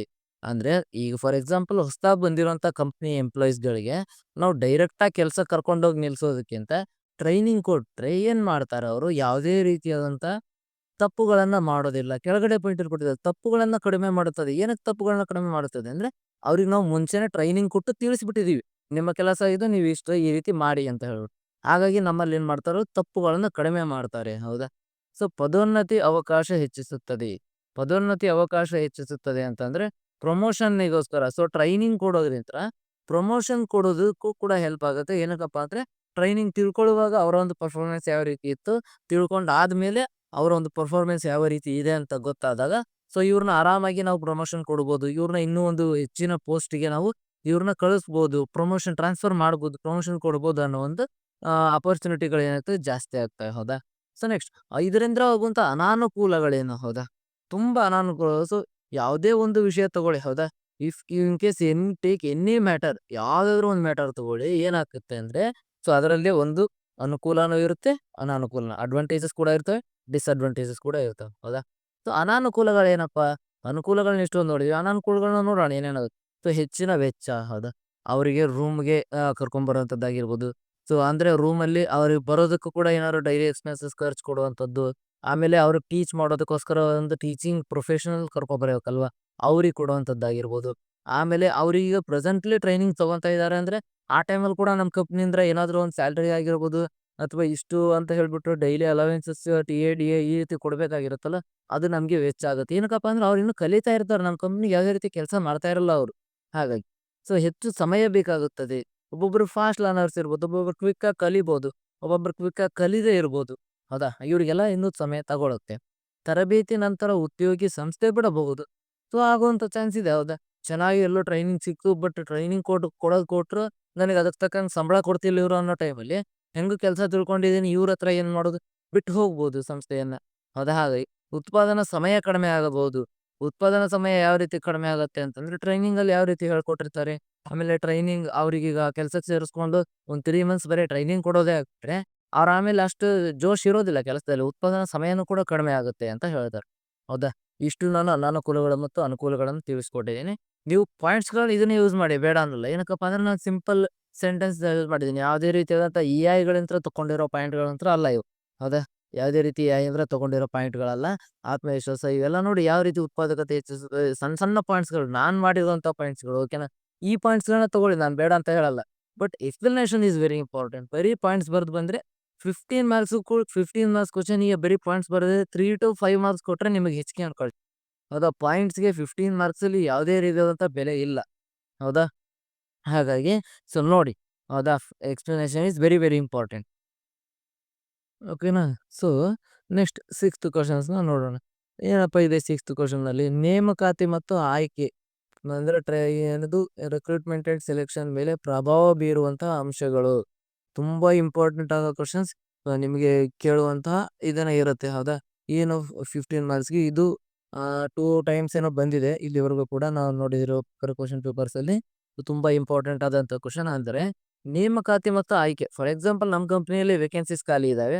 ನಾನೇನ್ ಮಾಡ್ತೀನಿ, ಸೊ ರಿಕ್ರೂಟ್ಮೆಂಟ್ ಮತ್ತೆ ಸೆಲೆಕ್ಷನ್ ಅಂದ್ರೆ ಒಂದು ರಿಕ್ರೂಟ್ಮೆಂಟ್ ಅಲ್ಲಿ ನೋಟಿಫಿಕೇಶನ್ ಬಿಡೋದು, ಸೆಲೆಕ್ಷನ್ ಅಲ್ಲಿ ಸೆಲೆಕ್ಷನ್ ಪ್ರೊಸೆಸ್ ಅಂತ ಇದೆ ಅಲ್ವಾ? ಅದು ಕೂಡ ತುಂಬಾ ಇಂಪಾರ್ಟೆಂಟ್. ಅವೆಲ್ಲ ನಾರ್ಮಲ್ ಕ್ವೆಷನ್ಸ್, ನೀವು ಅವನ್ನ ರೆಗ್ಯುಲರ್ ಆಗಿ ಕಲೀಲೇಬೇಕಾಗತ್ತೆ. ನಾವು ಅವನ್ನ ಏನಕ್ಕೆ ಹಾಕೊಂಡಿಲ್ಲ ಅಂತಂದ್ರೆ ನಿಮಗೆ ಗೊತ್ತಾಗ್ಬೇಕಲ್ಲ. ಸೊ 15 ಮಾರ್ಕ್ಸ್ ಇಂಪಾರ್ಟೆಂಟ್ ಕ್ವೆಷನ್ಸ್‌ಗಳು ಇವು. ಹೌದಾ? ಸೊ ಅವು ರೆಗ್ಯುಲರ್ ಅವು 5 ಮಾರ್ಕ್ಸಿಗೆ ಕೇಳ್ತಾರೆ. ಸೆಲೆಕ್ಷನ್ ಪ್ರೊಸೆಸ್ ಏನು, ರಿಕ್ರೂಟ್ಮೆಂಟ್ ಪ್ರೊಸೆಸ್ ಏನಿರುತ್ತೆ ಅದೆಲ್ಲ ನೀವು ಸೆಕೆಂಡ್ ಪಿ.ಯು.ಸಿ ಕೂಡ ಕಲಿತಿರ್ತೀರ. ಸೊ ನೋಡಿ. ಹೌದಾ? ಸೊ ಮೊದಲನೆಗೆ ನೇಮಕಾತಿ ಮತ್ತು ಆಯ್ಕೆಯ ಮೇಲೆ ಪ್ರಭಾವ ಬೀರುವ ಅಂಶಗಳು. ಹೌದಾ? ಯಾವ ರೀತಿಯಾದಂತಹ ಪ್ರಭಾವವನ್ನು ಬೀರುತ್ತೆ? ಆಂತರಿಕ ಅಂಶಗಳು ಮತ್ತು ಬಾಹ್ಯ ಅಂಶಗಳು ಅಂತ ಹೇಳ್ಬೋದು. ಹೌದಾ? ಸೊ ಯಾವುದು ಸಂಸ್ಥೆಯ ನೀತಿಗಳು ಆಂತರಿಕವಾಗಿ ಅಂತಂದ್ರೆ, ಸೊ ನೇಮಕಾತಿ ಮತ್ತು ಆಯ್ಕೆಯ ಮೇಲೆ, ಈಗ ಫಾರ್ ಎಕ್ಸಾಂಪಲ್ ನೀವು ನೇಮಕಾತಿ ಮಾಡ್ತಾ ಇದ್ದೀರಾ ಅಥವಾ ಒಬ್ಬ ಎಂಪ್ಲಾಯಿಯನ್ನ ಆಯ್ಕೆ ಮಾಡ್ತಾ ಇದ್ದೀರಾ ಅಂತ ಅಂದಾಗ ಏನ್ ಮಾಡ್ತಾರೆ ಅಂತಂದ್ರೆ, ನಮ್ಮ ಆಂತರಿಕ ಅಂಶಗಳು ಅಂದ್ರೆ ಕಂಪನಿಯ ನೀತಿಗಳು. ಹೌದಾ? ಕಂಪನಿಯ ನೀತಿಗಳ ಮೇಲೆ ಒಂದು ಪ್ರಭಾವ ಬೀರುತ್ತೆ. ಕಂಪನಿಯ ನೀತಿಗಳ ಮೇಲೆ ಬೀಳಲ್ಲ, ಕಂಪನಿಯ ನೀತಿಗಳಿಂದ ಪ್ರಭಾವ ಬೀರುತ್ತೆ. ಯಾರ ಮೇಲೆ? ಬರ್ತಾ ಇರುವಂತ ಕ್ಯಾಂಡಿಡೇಟ್ಸ್‌ಗಳ ಮೇಲೆ. ಅಂದ್ರೆ ಈ ಕಂಪನಿಯಲ್ಲಿ ಅಷ್ಟೊಂದು ರೂಲ್ಸ್ ಇದಾವೆ, ಹಾಗಾಗಿ ಈ ಕಂಪನಿ ನಮಗೆ ಸೆಟ್ ಆಗಲ್ಲ. ಹೌದಾ? ಸಂಸ್ಥೆಯ ಗಾತ್ರ ಸಣ್ಣ ಕಂಪನಿ ಅದು, ದೊಡ್ಡ ಕಂಪನಿ ಅದು. ಆ ಕಂಪನಿಯಲ್ಲಿ ನಮಗೆ ಕೆಲಸ ಸಿಗುತ್ತೆ. ಹೌದಾ? ಮತ್ತೆ ಇನ್ನೊಂದು ಸಣ್ಣದಿತ್ತು ಅಂದ್ರೆ ಆ ಕಂಪನಿಯಲ್ಲಿ ಇರೋರಿಗೆ ಕೆಲಸ ಇಲ್ಲ. ಈ ರೀತಿ ಸಂಸ್ಥೆಯ ಗಾತ್ರ, ಸಂಸ್ಥೆಯ ಪ್ರತಿಷ್ಠೆ. ಹೌದಾ? ಯಾವ್ದಾದ್ರು ಫಾರ್ ಎಕ್ಸಾಂಪಲ್ ಯಾವ್ದಾದ್ರು ಒಂದು ಕಂಪನಿ ಮೇಲೆ ಹಳೇದಾಗಿ ಕೇಸ್ ಇತ್ತು ಅಂತ ತಗೊಳ್ಳಿ. ಹೌದಾ? ಆ ಕಂಪನಿ ಒಂದು ನೇಮೇ ಇರೋದಿಲ್ಲ. ಅಂತ ಕಂಪನಿ ಕೆಲಸ ಬರೋದಕ್ಕೆ ಯಾರಾದ್ರು ಯೂಸ್ ಮಾಡ್ತಾರಾ? ಇಲ್ಲ. ಈ ರೀತಿ ಒಂದು ರಿಕ್ರೂಟ್ಮೆಂಟ್ ಮತ್ತೆ ಸೆಲೆಕ್ಷನ್ ಅಲ್ಲಿ ಯಾವ ರೀತಿಯಾದಂತ ಅಂಶಗಳ ಪ್ರಭಾವ ಬೀರ್ತವೆ ಅಂದ್ರೆ ಈ ರೀತಿ ಅಂಶಗಳು. ಹಣಕಾಸಿನ ಸ್ಥಿತಿ. ಆ ಕಂಪನಿ ಏನಾದ್ರು ಕಂಟಿನ್ಯೂಯಸ್ ಆಗಿ ಲಾಸ್ ಫೇಸ್ ಮಾಡ್ತಾ ಇತ್ತು ಅಂತಂದ್ರೆ ಆ ಕಂಪನಿಗೆ ಯಾರು ಸೇರ್ತಾರೆ? ಹೌದಾ? ಕಂಪನಿನೇ ಲಾಸ್ ಅಲ್ಲಿ ಇದೆ ಅಂದ್ರೆ ನಮಗೆ ಸ್ಯಾಲರಿ ಕೊಡೋದಾಗಿರ್ಬೋದು, ನಮ್ಮಿಂದ ವರ್ಕ್ ತಗೊಳ್ಳೋದಾಗಿರ್ಬೋದು, ಯಾವ ರೀತಿ ಮಾಡ್ತಾರೆ ಅವರು? ಹೌದಾ? ಈ ರೀತಿ ಏನು ಬರುತ್ತೆ ಅಂತಂದ್ರೆ ಆಂತರಿಕ ಅಂಶಗಳಾಗಿ ಇವು 4. ಬಾಹ್ಯ ಅಂಶಗಳಾಗಿ ಕಾರ್ಮಿಕ ಮಾರುಕಟ್ಟೆ ಸ್ಥಿತಿ ಅಂತ ಹೇಳ್ತಾರೆ. ಅಂದ್ರೆ ಹೊರಗಡೆ ಅಂದ್ರೆ ಸಂಸ್ಥೆಯನ್ನ ಬಿಟ್ಟು ಹೊರಗಡೆ ಸಂಸ್ಥೆಗೆ ಇದನ್ನ ಕಂಟ್ರೋಲ್ ಕೂಡ ಮಾಡೋಕ್ಕಾಗೋದಿಲ್ಲ. ಈ ರೀತಿ ಬಾಹ್ಯ ಅಂಶಗಳ್ಯಾವು? ಕಾರ್ಮಿಕ ಮಾರುಕಟ್ಟೆ ಪರಿಸ್ಥಿತಿ. ಮಾರುಕಟ್ಟೆಯಲ್ಲಿ ಪರಿಸ್ಥಿತಿ ಯಾವ ರೀತಿ ಇದೆ, ನಮ್ಮ ಪ್ರಾಡಕ್ಟಿನ ಒಂದು ಸ್ಥಿತಿ ಅನ್ನೋದ್ರ ಮೇಲೆ ಏನಾಗುತ್ತೆ ಅಂತಂದ್ರೆ ನೇಮಕಾತಿ ಮತ್ತು ಆಯ್ಕೆ ಅನ್ನೋಂಥದ್ದು ನಿಂತಿರುತ್ತೆ. ಸರ್ಕಾರದ ನಿಯಮಗಳು. ಹೌದಾ? ಈಗ ಸರ್ಕಾರ ನಮ್ಮ ಕಂಪ್ನಿಗೂ ಕೂಡ ಒಂದೇನ್ ಕೊಡುತ್ತೆ ಅಂತಂದ್ರೆ, ಒಂದಿಷ್ಟು ರೂಲ್ಸ್‌ಗಳನ್ನ ಹಾಕಿರುತ್ತೆ. ಸೊ ನೀವು ಇಷ್ಟು ಏಜ್ ಇದ್ರೆ ಇಷ್ಟು ಏಜ್‌ನವ್ರನ್ನ ಮಾತ್ರ ಕರ್ಕೋಬೇಕು, ಈ ರೀತಿ. ನೆಕ್ಸ್ಟ್ ತಾಂತ್ರಿಕ ಬದಲಾವಣೆಗಳು. ಅದ ಏನದು ಟೆಕ್ನಿಕಲ್ ಆಗಿ ಏನೇನ್ ಚೇಂಜಸ್ ಆಗುತ್ತೆ, ಹೊಸ ಹೊಸ ಮಷಿನರೀಸ್‌ಗಳು ಬಂದ ಹಾಗೆ ಏನಾಗುತ್ತೆ ನೇಮಕಾತಿ ಮತ್ತು ಆಯ್ಕೆಯ ಮೇಲೆ ಅದು ಕೂಡ ಪ್ರಭಾವ ಬೀರುತ್ತೆ. ಸೊ ಸ್ಪರ್ಧೆ. ಹೌದಾ? ಬೇರೆ ಕಾಂಪಿಟೇಟರ್ಸ್‌ಗಳು ನಮ್ಮ ಎಂಪ್ಲಾಯೀಸ್‌ಗಳನ್ನ ಕೂಡ ಮಾಡ್ಬೋದು. ಹೌದಾ? ಸೊ ನಾನ್ ನಿಮಗೆ ಇನ್ನ ಇಷ್ಟು ಚೆನ್ನಾಗಿ ಸ್ಯಾಲರಿ ಕೊಡ್ತೀವಿ, ನಮ್ ಕಡೆ ಬರ್ರಿ. ಈ ರೀತಿಯಾದಂತ ಅಂತ ಒಂದು ಬಾಹ್ಯ ಮೂಲಗಳು. ಅವನ್ನ ನಾವು ಕಂಟ್ರೋಲ್ ಮಾಡೋಕ್ ಆಗೋದಿಲ್ಲ. ಅದೇ ನೆಕ್ಸ್ಟ್ ಆರ್ಥಿಕ ಪರಿಸ್ಥಿತಿ. ನಮ್ಮ ಒಂದು ಆರ್ಥಿಕ ಪರಿಸ್ಥಿತಿ ಯಾವ ರೀತಿ ಇದೆ ಅನ್ನೋದು ಕೂಡ ಡಿಸೈಡ್ ಮಾಡುವಂತದ್ದು. ಹೌದಾ? ಬಾಹ್ಯ ಅಂಶಗಳಾಗಿ ಇವೆಲ್ಲ ಇದಾವೆ. ಆಂತರಿಕ ಅಂಶಗಳಾಗಿ ಇವೆಲ್ಲ ಇದಾವೆ. ಓಕೆನಾ? So next question. ಸಂದರ್ಶನದ ವಿಧಗಳು ಅಂತ ಹೇಳ್ಬೋದು. ಹೌದಾ? ಸಂದರ್ಶನದ ಟೈಪ್ಸ್ ಆಫ್ ಇಂಟರ್‌ವ್ಯೂಸ್. 5 ಮಾರ್ಕ್ಸರು ಕೂಡ ಇದನ್ನ ಐ ಥಿಂಕ್ ನಾವು ನೋಡಿದೀವಿ. ಹೌದಾ? ಯಾವ ರೀತಿ ಇದಾವೆ? ಸೊ ಸಮಿತಿ, ಒತ್ತಡದ ಸಂದರ್ಶನ. ಸೊ ಇವೆಲ್ಲ ನೋಡಿದೀನಿ. ಹೌದಾ? ನಾನು 5 ಮಾರ್ಕ್ಸಲ್ಲಿ ಕೂಡ ನೋಡಿದೀನಿ. ಬಟ್ 15 ಮಾರ್ಕ್ಸಲ್ಲಿ ಈ ಕ್ವೆಶ್ಚನ್ ಕೂಡ ಕೇಳ್ಬೋದು ಅನ್ನೋ ಒಂದು ಕಾರಣಕ್ಕೋಸ್ಕರ ಈ ಕ್ವೆಶ್ಚನ್ಸ್ ಅನ್ನ ತೋರಿಸಿದ್ದೀನಿ. ಓಕೆನಾ? ಸೊ ನೆಕ್ಸ್ಟ್ ನಾನು ಏನ್ ಮಾಡ್ತೀನಿ, ಯಾವ್ದಾದ್ರು ಒಂದು ಐ ಥಿಂಕ್ 2025 ಇದೆ ಅನ್ಕೊಳ್ಳಿ, ಕ್ವೆಶ್ಚನ್ ಪೇಪರ್ ಡಿಸ್ಕಸ್ ಮಾಡ್ತೀನಿ. ಹೌದಾ? ಅದರಲ್ಲಿ ಯಾವುದೇ ರೀತಿಯಾದಂತ ಆನ್ಸರ್ಸ್ ಹೇಳ್ತಾ ಹೋಗ್ತೀನಿ. ಬಟ್ ಆನ್ಸರ್ಸ್ ಡಿಸ್ಪ್ಲೇ ಮಾಡಲ್ಲ. ಜಸ್ಟ್ ಕ್ವೆಶ್ಚನ್ ಪೇಪರ್ ಇಟ್ಕೊಂಡು ನೀವು ಯಾವ ರೀತಿ ಆನ್ಸರ್ ಬರಿಬೇಕು ಅಂತ ಹೇಳ್ಬಿಟ್ಟು ಹೇಳ್ಕೊಟ್ಕೊಂತ ಹೋಗ್ತೀನಿ. So exam strategy for the question paper ಅಂತ ಹೇಳ್ಬಿಟ್ಟು ಒಂದು ಸೆಪರೇಟ್ ವಿಡಿಯೋಸ್‌ನ ಮಾಡ್ತೀನಿ. ಆ ಟೈಮಲ್ಲಿ ನೀವು ಅದನ್ನ ನೋಡುವಂತೆ. ಹೌದಾ? ಸೊ ಪ್ರಾಥಮಿಕ ಸಂದರ್ಶನ. ಅದನ್ನ ಬಿಟ್ರೆ ಔಪಚಾರಿಕ ಸಂದರ್ಶನ, ಅದರ ಪ್ರಶ್ನೆ ಉತ್ತರ ಕೇಳುವಂಥದ್ದು. ಸಮಿತಿ ಸಂದರ್ಶನ, ಹಲವಾರು ಸಂದರ್ಶನದಿಂದ ಮಾಡುವಂಥದ್ದು. ಒತ್ತಡ ಸಂದರ್ಶನ, ಒತ್ತಡ ಪರಿಸ್ಥಿತಿಯಲ್ಲಿ ಪರೀಕ್ಷೆ ಮಾಡಿ ನೋಡುವಂಥದ್ದು. ದೂರವಾಣಿ ಸಂದರ್ಶನ ಮತ್ತೆ ಆನ್‌ಲೈನ್ ಸಂದರ್ಶನ. ಇದರ ಪ್ರಯೋಜನಗಳೇನು? ಅವರ ವ್ಯಕ್ತಿತ್ವ, ಅವರ ಸಂವಹನ ಕೌಶಲ್ಯ ಆಗಿರುವುದು, ನಮಗೆ ಬೇಕಾಗಿರುವಂಥ ಎಂಪ್ಲಾಯಿ ಇವ್ರು ಹೌದೋ ಅಲ್ವೋ, ಇವ್ರು ಎಲಿಜಿಬಿಲಿಟಿ ಇದಾರಾ? ಇದನ್ನೆಲ್ಲ ಚೆಕ್ ಮಾಡೋದಕ್ಕೋಸ್ಕರ. ಸೊ ಇದನ್ನ ನಾನು 5 ಮಾರ್ಕ್ಸ್ ವಿಡಿಯೋದಲ್ಲಿ ಡಿಸ್ಕಸ್ ಮಾಡಿದ್ದೀನಿ ಆಲ್ರೆಡಿ. ಸೊ ಆ ವಿಡಿಯೋ ನೋಡ್ಕೊಂಡು ಬಂದ್ರೆ ನಿಮಗೆ ತುಂಬಾ ಯೂಸ್ ಆಗುತ್ತೆ. ಅದು ಕಾರ್ಯಕ್ಷಮತೆ ಮೌಲ್ಯಮಾಪನದ ಪ್ರಯೋಜನಗಳು ಮತ್ತೆ ಅನಾನುಕೂಲಗಳು ಅಂತ ಹೇಳ್ತಾರೆ. ಒಂದು ಕಾರ್ಯಕ್ಷಮತೆ ಮೌಲ್ಯಮಾಪನದ ಪ್ರಯೋಜನಗಳು ಮತ್ತು ಅನಾನುಕೂಲಗಳು. ನಾವು ಇಲ್ಲಿ ಏನ್ ನೋಡಿದ್ವಿ ಮೇಲ್ಗಡೆ ಅಂದ್ರೆ, ಸೊ ಅದರ ಒಂದು ಆ ವಿಧಾನಗಳನ್ನ ನೋಡಿದ್ವಿ. ಶ್ರೇಣೀಕರಣ ವಿಧಾನ. ಇದನ್ನು ಕೂಡ 5 ಮಾರ್ಕ್ಸ್ ಅಲ್ಲಿ ಡಿಸ್ಕಸ್ ಮಾಡಿದ್ದೆ ಅಂತಾನೆ ಹೇಳಿದ್ದೆ. ಬಟ್ ಇದನ್ನ ನೋಡಿಲ್ಲ ನಾವು. ಕಾರ್ಯಕ್ಷಮತೆ ಮೌಲ್ಯಮಾಪನದ ಪ್ರಯೋಜನಗಳು ಮತ್ತು ಅನಾನುಕೂಲಗಳು. ಏನಕ್ಕೆ ಉದ್ಯೋಗಿಗಳ ಕಾರ್ಯಕ್ಷಮತೆ ಮಾಡಬೇಕು ಅಂತಂದ್ರೆ, ಸೊ ಆ 3ನ್ನ ಹೇಳಿದ್ದೆ ನಾನು. ಮೇಲ್ಗಡೆ ಉದ್ಯೋಗಿಗಳ ತರಬೇತಿ ಅಗತ್ಯ ಪತ್ತೆ, ಆಮೇಲೆ ಪದೋನ್ನತಿ ನಿರ್ಧಾರಕ್ಕೆ ಸಹಾಯ, ಅದಾದ್ಮೇಲೆ ಉದ್ಯೋಗಿಗಳ ಕಾರ್ಯಕ್ಷಮತೆ ಅಳೆಯಲು ಸಹಾಯ ಅಂತ ಹೇಳ್ಬಿಟ್ಟು. ಆದ್ರೆ ಈಗ ನೋಡೋಣ ಇನ್ನು 2 ಪ್ರಯೋಜನಗಳೇನಪ್ಪಾ ಅಂದ್ರೆ ಉದ್ಯೋಗಿಗಳಿಗೆ ಮೋಟಿವೇಶನ್ ಪ್ರೇರಣೆ ಸಿಗುವಂತದ್ದಾಗುತ್ತೆ. ವೇತನ ಹೆಚ್ಚಳವನ್ನು ಮಾಡೋದಕ್ಕೆ ನಿರ್ಧಾರ ತೆಗೆದುಕೊಳ್ಬಹುದು. ಸೊ ಇವರು ಇಷ್ಟು ಜನ ಕೆಲಸ ಮಾಡ್ತಾ ಇದ್ದಾರೆ, ಇವ್ರಿಗೆ ನಾವು ವೇತನವನ್ನ ಹೆಚ್ಚಿಗೆ ಮಾಡಿ ಕೊಡಬಹುದು ಅಂತ ಹೇಳ್ಬಿಟ್ಟು. ಸೊ ನೆಕ್ಸ್ಟ್ ಬಂದ್ಬಿಟ್ಟು ಅನಾನುಕೂಲಗಳು ಅಂತ ಹೇಳ್ತಾರೆ. ಅನಾನುಕೂಲಗಳಲ್ಲಿ ಯಾವ್ದು ಬರುತ್ತೆ? ಪಕ್ಷಪಾತದ ಸಾಧ್ಯತೆ. ಹೌದಾ? ಪಕ್ಷಪಾತದ ಸಾಧ್ಯತೆ ಅಂತಂದ್ರೆ ನಾವು ಈಗ ಡಿಸಿಷನ್ ತಗೊಳ್ಳುವಾಗ ಏನ್ ಮಾಡುವಂಥದ್ದು, ಬೇರೆಯವರು ಹೌದಾ? ನಮಿಗಿಷ್ಟ ಆಗಿರುವಂಥವ್ರನ್ನ ತಗೊಳ್ಳುವಂಥದ್ದು, ಈ ರೀತಿ ಮಾಡುವಂಥದ್ದು. ಸಮಯ ತೆಗೆದುಕೊಳ್ಳುವಂತಹ ಒಂದು ಪ್ರಕ್ರಿಯೆ ಅಂತ ಹೇಳ್ಬೋದು. ಅಂದ್ರೆ ಇದನ್ನ ಡಿಸೈಡ್ ಮಾಡೋದಕ್ಕೆ ತುಂಬಾ ಟೈಮ್ ತಗೊಳುತ್ತೆ ಅಂತ ಹೇಳ್ಬಿಟ್ಟು. ಸೊ ನೆಕ್ಸ್ಟ್ ಬಂದ್ಬಿಟ್ಟು ಉದ್ಯೋಗಿಗಳ ಅಸಮಾಧಾನ. ಹೌದಾ? ಸೊ ಬರೀ ಅವ್ರಿಗೆ ಕೊಡ್ತಾರೆ ಪ್ರತಿ ತಿಂಗಳು. ಈ ರೀತಿಯಾದಂತ ಒಂದು ಅಸಮಾಧಾನ ಉಂಟಾಗುತ್ತೆ. ಆಮೇಲೆ ತಪ್ಪು ಮೌಲ್ಯಮಾಪನದ ಸಾಧ್ಯತೆ. ಸೊ ಅವ್ರ ಬೇರೆ ಒಬ್ರು ಫೇವರ್ ಆಗಿ ಒಬ್ರು ಫೇವರ್ ಆಗಿ ವಿಡಿಯೋಸ್‌ಗಳು ಮಾಡಿ ಇದು ಬರುತ್ತೆ. ಒಬ್ಬರ ಫೇವರ್ ಆಗಿ ಡಿಸಿಷನ್ ತಗೋಬಹುದು ಅಂತ ಹೇಳ್ಬೋದು. ಸೊ ನೆಕ್ಸ್ಟ್ ನೈನ್ತ್ ಕ್ವೆಶ್ಚನ್ ಅಂತ ಹೇಳ್ಬೋದು. ಏನಕ್ಕಪ್ಪ ಫಾಸ್ಟ್ ಹೋಗ್ತೀನಿ ಅಂದ್ರೆ ಆನ್ಸರ್ ನಿಮ್ ಕಣ್ಮುಂದೆನೆ ಕಾಣ್ತಾ ಇದೆ. ಕ್ವೆಷನ್ಸ್‌ಗಳು ನಿಮಗೆ ಗೊತ್ತಾಗ್ಲಿ ಅನ್ನೋ ಒಂದು ಕಾರಣಕ್ಕೋಸ್ಕರ ಮಾತ್ರ. ಸೊ ಕಾರ್ಯನಿರ್ವಹಣಾ ಕಾರ್ಯಗಳು ಆಪರೇಟಿವ್ ಫಂಕ್ಷನ್ಸ್ ಆಫ್ HRM ಅಂತ ಹೇಳ್ತಾರೆ. ಹೌದಾ? ಆಪರೇಟಿವ್ ಕಾರ್ಯನಿರ್ವಹಣಾ ಕಾರ್ಯಗಳನ್ನ ನಾನು ಮೇಲ್ಗಡೆ ಆಲ್ರೆಡಿ ಹೇಳಿದ್ದೀನಿ. ಈ ಮಾನವ ಸಂಪನ್ಮೂಲ ಯೋಜನೆ ಮಾಡುವಂಥದ್ದು, ನೇಮಕಾತಿ ಆಯ್ಕೆ ಮತ್ತು ತರಬೇತಿ ಅಭಿವೃದ್ಧಿ. ಅಂದ್ರೆ 2ನೇ ಸಾರಿ ಯಾವ ಕ್ವೆಷನ್ ಇಲ್ಲಿ 2 ಸಾರಿ ಬಂದಿದಾವಲ್ವಾ? ಅವು ವೆರಿ ವೆರಿ ಇಂಪಾರ್ಟೆಂಟ್ ಅಂತ ಹೇಳ್ಬಿಟ್ಟು ನೀವು ತಿಳ್ಕೊಬೇಕು. ಅಷ್ಟೇ ಅಲ್ಲಿರೋದು ಸಿಂಪಲ್ ಟ್ರಿಕ್. ಹೌದಾ? ವೇತನ ಮತ್ತು ಭತ್ಯೆಗಳು ನೀಡುವಂಥದ್ದು, ಕಾರ್ಯಕ್ಷಮತೆ ಮೌಲ್ಯಮಾಪನ ಮಾಡುವಂಥದ್ದು, ಉದ್ಯೋಗಿಗಳ ಹಿತಾಸಕ್ತಿ, ಉದ್ಯೋಗಿಗಳ ಕಲ್ಯಾಣವನ್ನು ಮಾಡುವಂಥದ್ದು, ಕೈಗಾರಿಕಾ ಸಂಬಂಧಗಳ ಅಂದ್ರೆ ನಿರ್ವಹಣೆ ಮತ್ತು ಉದ್ಯೋಗಿಗಳ ನಡುವೆ ಒಂದು ಸಂಬಂಧವನ್ನ ಮೇಂಟೈನ್ ಮಾಡುವಂಥದ್ದು. So last question for Kannada medium HRM 15 ಮಾರ್ಕ್ಸ್‌ಗೆ ಬಂದ್ಬಿಟ್ಟು ಕೈಗಾರಿಕಾ ವಿವಾದಗಳು, ಕಾರಣಗಳು ಮತ್ತು ಪರಿಹಾರಗಳು. ಅಂದ್ರೆ ಇಂಡಸ್ಟ್ರಿಯಲ್ ಡಿಸ್ಪ್ಯೂಟ್ಸ್‌ಗಳ ಏನಕ್ಕಾಗುತ್ತವೆ ಮತ್ತೆ ಅದರ ಒಂದು ಪರಿಹಾರ ಯಾವ ರೀತಿ ನಡೆಯುತ್ತೆ. ಹೌದಾ? ಉದ್ಯೋಗದಾತರು ಅಂದರೆ ಉದ್ಯೋಗದಾತರು ಅಂದ್ರೆ ಕಂಪನಿಯ ಕೊಟ್ಟಿರುವಂತವ್ರು ಕೆಲಸ HR ಮ್ಯಾನೇಜರ್ ಆಗಿರ್ಬೋದು ಅಥವಾ ಹ್ಯೂಮನ್ ಮ್ಯಾನೇಜರ್ ಆಗಿರ್ಬೋದು. ಉದ್ಯೋಗದಾತರು ಉದ್ಯೋಗಿ ಮತ್ತು ಉದ್ಯೋಗಿಗಳ ನಡುವೆ ಎಂಪ್ಲಾಯೀಸ್‌ಗಳ ನಡುವೆ ಉಂಟಾಗುವ ಭಿನ್ನಾಭಿಪ್ರಾಯವನ್ನು ಕೈಗಾರಿಕಾ ವಿವಾದ ಎಂದು ಕರೆಯುತ್ತಾರೆ. ಕೈಗಾರಿಕಾ ವಿವಾದ ಅಂದ್ರೆ ಇಂಡಸ್ಟ್ರಿಯಲ್ ಡಿಸ್ಪ್ಯೂಟ್ಸ್ ಅಂತ ಹೇಳ್ತಾರೆ. ಇಂಡಸ್ಟ್ರಿಯಲ್ ಡಿಸ್ಪ್ಯೂಟ್ಸ್ ಅಂದ್ರೆ ಸೊ ಎಂಪ್ಲಾಯೀಸ್‌ಗಳು ಮತ್ತೆ ಎಂಪ್ಲಾಯರ್. ಹೌದಾ? ಎಂಪ್ಲಾಯರ್ ಮತ್ತೆ ಎಂಪ್ಲಾಯಿ. ಹೌದಾ? ಇವರಿಬ್ಬರ ಮಧ್ಯೆ ಬರುವಂತಹ ಒಂದು ಭಿನ್ನಾಭಿಪ್ರಾಯ ಅಂದ್ರೆ ಒಂದು ಡಿಫರೆನ್ಸಿಯೇಷನ್ ಅಂತ ಹೇಳಿ ಕರಿತೀವಿ. ಈ ಭಿನ್ನಾಭಿಪ್ರಾಯಕ್ಕೆ ಕೈಗಾರಿಕಾ ವಿವಾದ ಅಂತ ಹೇಳಿ ಕರಿತೀವಿ. ಏನಕ್ಕೆ ಈ ಭಿನ್ನಾಭಿಪ್ರಾಯಗಳನ್ನ ಆಗ್ತವೆ ಅಂತಂದ್ರೆ, ಒಂದು ಕಾರಣಗಳು ಕಡಿಮೆ ವೇತನ ಕೊಡ್ತಾ ಇದ್ದಾರೆ. ನಮ್ ಕೆಲಸಕ್ಕೆ ತಕ್ಕಂತ ವೇತನ ಸಿಗ್ತಾ ಇಲ್ಲ ಅಂತ ಹೇಳ್ಬಿಟ್ಟು ಉದ್ಯೋಗಿಗಳು ಏನ್ ಮಾಡ್ತಾರೆ, ಉದ್ಯೋಗದಾತರ ಮೇಲೆ ತಿರುಗಿ ಬೀಳ್ತಾರೆ. ಕೆಟ್ಟ ಕೆಲಸದ ಪರಿಸ್ಥಿತಿಗಳು. ಹೌದಾ? ಆ ಒಂದು ಕೆಲಸ ಮಾಡುವಂತ ಒಂದು ಎನ್ವಿರಾನ್ಮೆಂಟ್ ಚೆನ್ನಾಗಿಲ್ಲ ಅಂತ ಅನ್ನೋ ಟೈಮಲ್ಲಿ ತಿರುಗಿ ಬೀಳುವಂತದ್ದಾಗುತ್ತೆ. ಸೊ ನೆಕ್ಸ್ಟ್ ಏನಾಗುತ್ತೆ, ಶಿಸ್ತು ಕ್ರಮಗಳು. ಹೌದಾ? ಬಹಳ ತುಂಬಾ ಶಿಸ್ತನ್ನು ಹೇಳ್ತಾರೆ ಇವರು. ಕೆಲಸ ಮಾಡುವಾಗ ಅದನ್ನೆಲ್ಲ ಮೇಂಟೈನ್ ಮಾಡೋಕ್ ಆಗೋದಿಲ್ಲ ನಮಗೆ. ಅಥವಾ ಉದ್ಯೋಗದಾತರ ಉದ್ಯೋಗಿಗಳ ಬಗ್ಗೆ ಹೇಳುವಂಥದ್ದು ಇದು ಶಿಸ್ತು ಕ್ರಮಗಳು. ಸೊ ಉದ್ಯೋಗಿಗಳು ನಮ್ಮ ಶಿಸ್ತನ್ನ ಪಾಲಿಸ್ತಿಲ್ಲ ಅಂತ ಹೇಳ್ಬಿಟ್ಟು ಇವ್ರ ಮೇಲೆ ಹೋಗುವಂಥದ್ದು. ಪದೋನ್ನತಿ ಸಮಸ್ಯೆಗಳು. ಉದ್ಯೋಗಿಗಳು ಉದ್ಯೋಗದಾತರಿಗೆ ಹೇಳುವಂಥದ್ದು, ನಮಗೆ ಯಾವುದೇ ರೀತಿ ಪ್ರಮೋಷನ್ ಇಲ್ಲ. ನಾವು ಸೇರಿ 10 ವರ್ಷ ಆಯ್ತು, 12 ಇಯರ್ಸ್ ಆಯ್ತು. ನಮಗೆ ಇನ್ನೂ ಅದ್ರ ಪ್ರಮೋಷನ್ ಸಿಕ್ಕಿಲ್ಲ ಅನ್ನೋದು. ಸೊ ಉದ್ಯೋಗ ಭದ್ರತೆಯ ಕೊರತೆ. ಅಂದ್ರೆ ಉದ್ಯೋಗ ಭದ್ರತೆಯ ಕೊರತೆ ಅಂತಂದ್ರೆ ನಮ್ಮ ಒಂದು ಜಾಬ್‌ಗೆ ಯಾವುದೇ ರೀತಿಯಾದಂತ ಒಂದು ಭದ್ರತೆ ಅನ್ನುವಂಥದ್ದಿಲ್ಲ. ಒಂದು ಸೆಕ್ಯೂರಿಟಿ ಅನ್ನುವಂಥದ್ದಿಲ್ಲ ಇಲ್ಲಿ. ನಮ್ಮನ್ನ ಯಾವ ಟೈಮಲ್ಲಿ ಬೇಕಾದ್ರೂ ಇವ್ರು ಕಿತ್ತು ಹಾಕ್ಬೋದು ಈ ರೀತಿ. ಸೊ ನೆಕ್ಸ್ಟ್ ಸಂವಹನದ ಕೊರತೆ. ಅಂದ್ರೆ ಇವರಿಬ್ಬರ ಮಧ್ಯೆ ಒಬ್ಬ ಮ್ಯಾನೇಜರ್ ಅನ್ನುವಂಥನಿದ್ದು ಅವನು ಯಾವುದೇ ರೀತಿಯಾದಂತ ಸಂವಹನನ ಕರೆಕ್ಟಾಗಿ ನಡೆಸ್ತಾ ಇರೋದಿಲ್ಲ. ಈ ರೀತಿಯಾದಂತ ಸಮಸ್ಯೆಗಳಿಂದ ಅಂದ್ರೆ ಕಾರಣಗಳು, ಇಷ್ಟು ಕಾರಣಗಳಿಂದ ಏನಾಗುತ್ತೆ, ಈ ಕೈಗಾರಿಕಾ ವಿವಾದ ಅನ್ನುವಂಥದ್ದು ನಡೆಯುತ್ತೆ. ಬಟ್ ಇದಕ್ಕೆ ಪರಿಹಾರ ಯಾವ ರೀತಿ ಕಂಡ್ಕೋತಾರೆ ಅಂದ್ರೆ ಸಂಧಾನ. ಎರಡೂ ಪಕ್ಷಗಳ ನಡುವೆ ಒಂದು ಮಾತುಕತೆಯನ್ನು ನಡೆಸುವಂಥದ್ದು. ನಡೆಸಿ ಸೊ ನೀವು ಓಕೆನಾ, ನೀವ್ ಹೇಳ್ದ ರೀತಿ ಇವ್ರು ಕೇಳ್ತಾರೆ, ಇವ್ರು ಹೇಳಿದ ರೀತಿ ನೀವ್ ಕೇಳ್ರಿ, ಸಂಧಾನ ಮಾಡಿಸುವಂಥದ್ದು. ಸೊ ನೆಕ್ಸ್ಟ್ ಮಧ್ಯಸ್ಥಿಕೆ ಮೀಡಿಯೇಷನ್ ಅಂತಂದ್ರೆ ಮೂರನೇ ಒಬ್ಬ ವ್ಯಕ್ತಿಯ ಸಹಾಯವನ್ನು ಪಡ್ಕೊಳ್ಳುವಂಥದ್ದು. ಮೂರನೇ ವ್ಯಕ್ತಿಯ ಸಹಾಯವನ್ನು ಪಡೆದುಕೊಂಡು ಏನ್ ಮಾಡುವಂಥದ್ದು, ಸೊ ಈಗ ಮೊದಲನೇ ಸಂಧಾನದಲ್ಲಿ ಅವ್ರವರೇ ಒಪ್ಪಿಗೆ ಬರ್ತಾರೆ. ಸರಿ ಸರ್, ನೀವ್ ಹೇಳಿದ್ದನ್ನ ನಾವ್ ಕೇಳ್ತೀವಿ, ನಾವ್ ಹೇಳಿದ್ದನ್ನ ನೀವು ಮಾಡ್ಬಿಡ್ರಿ, ಮುಗಿಯಿತು ಅಲ್ಲಿಗೆ ಅಂತ ಹೇಳ್ತಾರೆ. ಸಂಧಾನ ಆಗೋದು. ಬಟ್ ಮಧ್ಯಸ್ಥಿಕೆ ಅಂತಂದ್ರೆ ಮೂರನೇ ವ್ಯಕ್ತಿ ಬರುವಂಥದ್ದು. ಸೊ ಈಗ ಫಾರ್ ಎಕ್ಸಾಂಪಲ್ ಓನರ್ ಮತ್ತೆ ಎಂಪ್ಲಾಯಿಗಳ ಮಧ್ಯೆ ನಡೀತಾ ಇದೆ ಅನ್ನುವಾಗ ಏನ್ ಮಾಡ್ತಾರೆ, ಮ್ಯಾನೇಜರ್ಸ್ ಎಲ್ಲರೂ ಸೇರ್ಕೊಂಡು ಅದು ಬೋರ್ಡ್ ಮೆಂಬರ್ಸ್ ಏನಿರ್ತಾರಲ್ಲ ಅವ್ರು ಬಂದು ಏನ್ ಮಾಡ್ತಾರೆ, ಸೊ ಈ ರೀತಿ ಅಲ್ಲ ಈಗಲ್ಲ ಮೂರನೇ ವ್ಯಕ್ತಿ ಬಾಯ್ ಹಾಕು. ಸೊ ಪಂಚಾಯಿತಿ ತಟಸ್ಥ ವ್ಯಕ್ತಿಯ ತೀರ್ಪು ಅಂತಂದ್ರೆ ಕೋರ್ಟ್‌ಗೆ ಕೇಸ್ ಹಾಕುವಂಥದ್ದು. ಹೌದಾ? ಕೋರ್ಟ್‌ಗೆ ಕೇಸ್ ಹಾಕಿ ಏನ್ ಮಾಡುವಂಥದ್ದು, ಅಲ್ಲಿ ನ್ಯಾಯವನ್ನು ತೆಗೆದುಕೊಳ್ಳುವಂಥದ್ದು. ಸೊ ನ್ಯಾಯ ನಿರ್ಣಯ ಅಂತಂದ್ರೆ ನ್ಯಾಯಾಲಯದ ಮೂಲಕ ಪರಿಹಾರ ತೆಗೆದುಕೊಳ್ಳುವಂಥದ್ದು. ಈ ರೀತಿಯಾದಂತ ಇಷ್ಟು ವಿಧಾನಗಳಿಂದ ಪರಿಹಾರಗಳನ್ನ ಕಂಡುಕೊಳ್ತಾರೆ. ಇಲ್ಲಿ ಹೇಳಿರುವಂತಹ ಸೊ ಇದು ಕೂಡ 3 ಇಯರ್ಸ್ 3 ಟೈಮ್ಸ್ ಬಂದಿರುವಂತ ಒಂದು ಕ್ವೆಶ್ಚನ್ ಆಗಿದೆ. ಹೌದಾ? ಸೊ ಇನ್ನು ತುಂಬಾ ಇಂಪಾರ್ಟೆಂಟ್ ಕ್ವೆಷನ್ಸ್ ಇರ್ಬೋದು ಬೇರೆ ಬೇರೆ. ಅದು ನಮಗೂ ಕೂಡ ಗೊತ್ತಿಲ್ಲದೆ ಇರ್ಬೋದು, ಹೇಳಕ್ಕಾಗಲ್ಲ. ಹೌದಾ? ಬಟ್ ಈ 10 ಕ್ವೆಷನ್ಸ್ ಅಲ್ಲಿ ನಿಮಗೆ 3 ಕ್ವೆಷನ್ಸ್‌ನ ಈಸಿಯಾಗಿ ಆನ್ಸರ್ ಮಾಡಬಹುದು ಅನ್ನುವಂಥ ಗ್ಯಾರಂಟಿಯನ್ನ ಮಾತ್ರ ನಾವು ಕೊಡ್ಬೋದು ನಿಮಗೆ.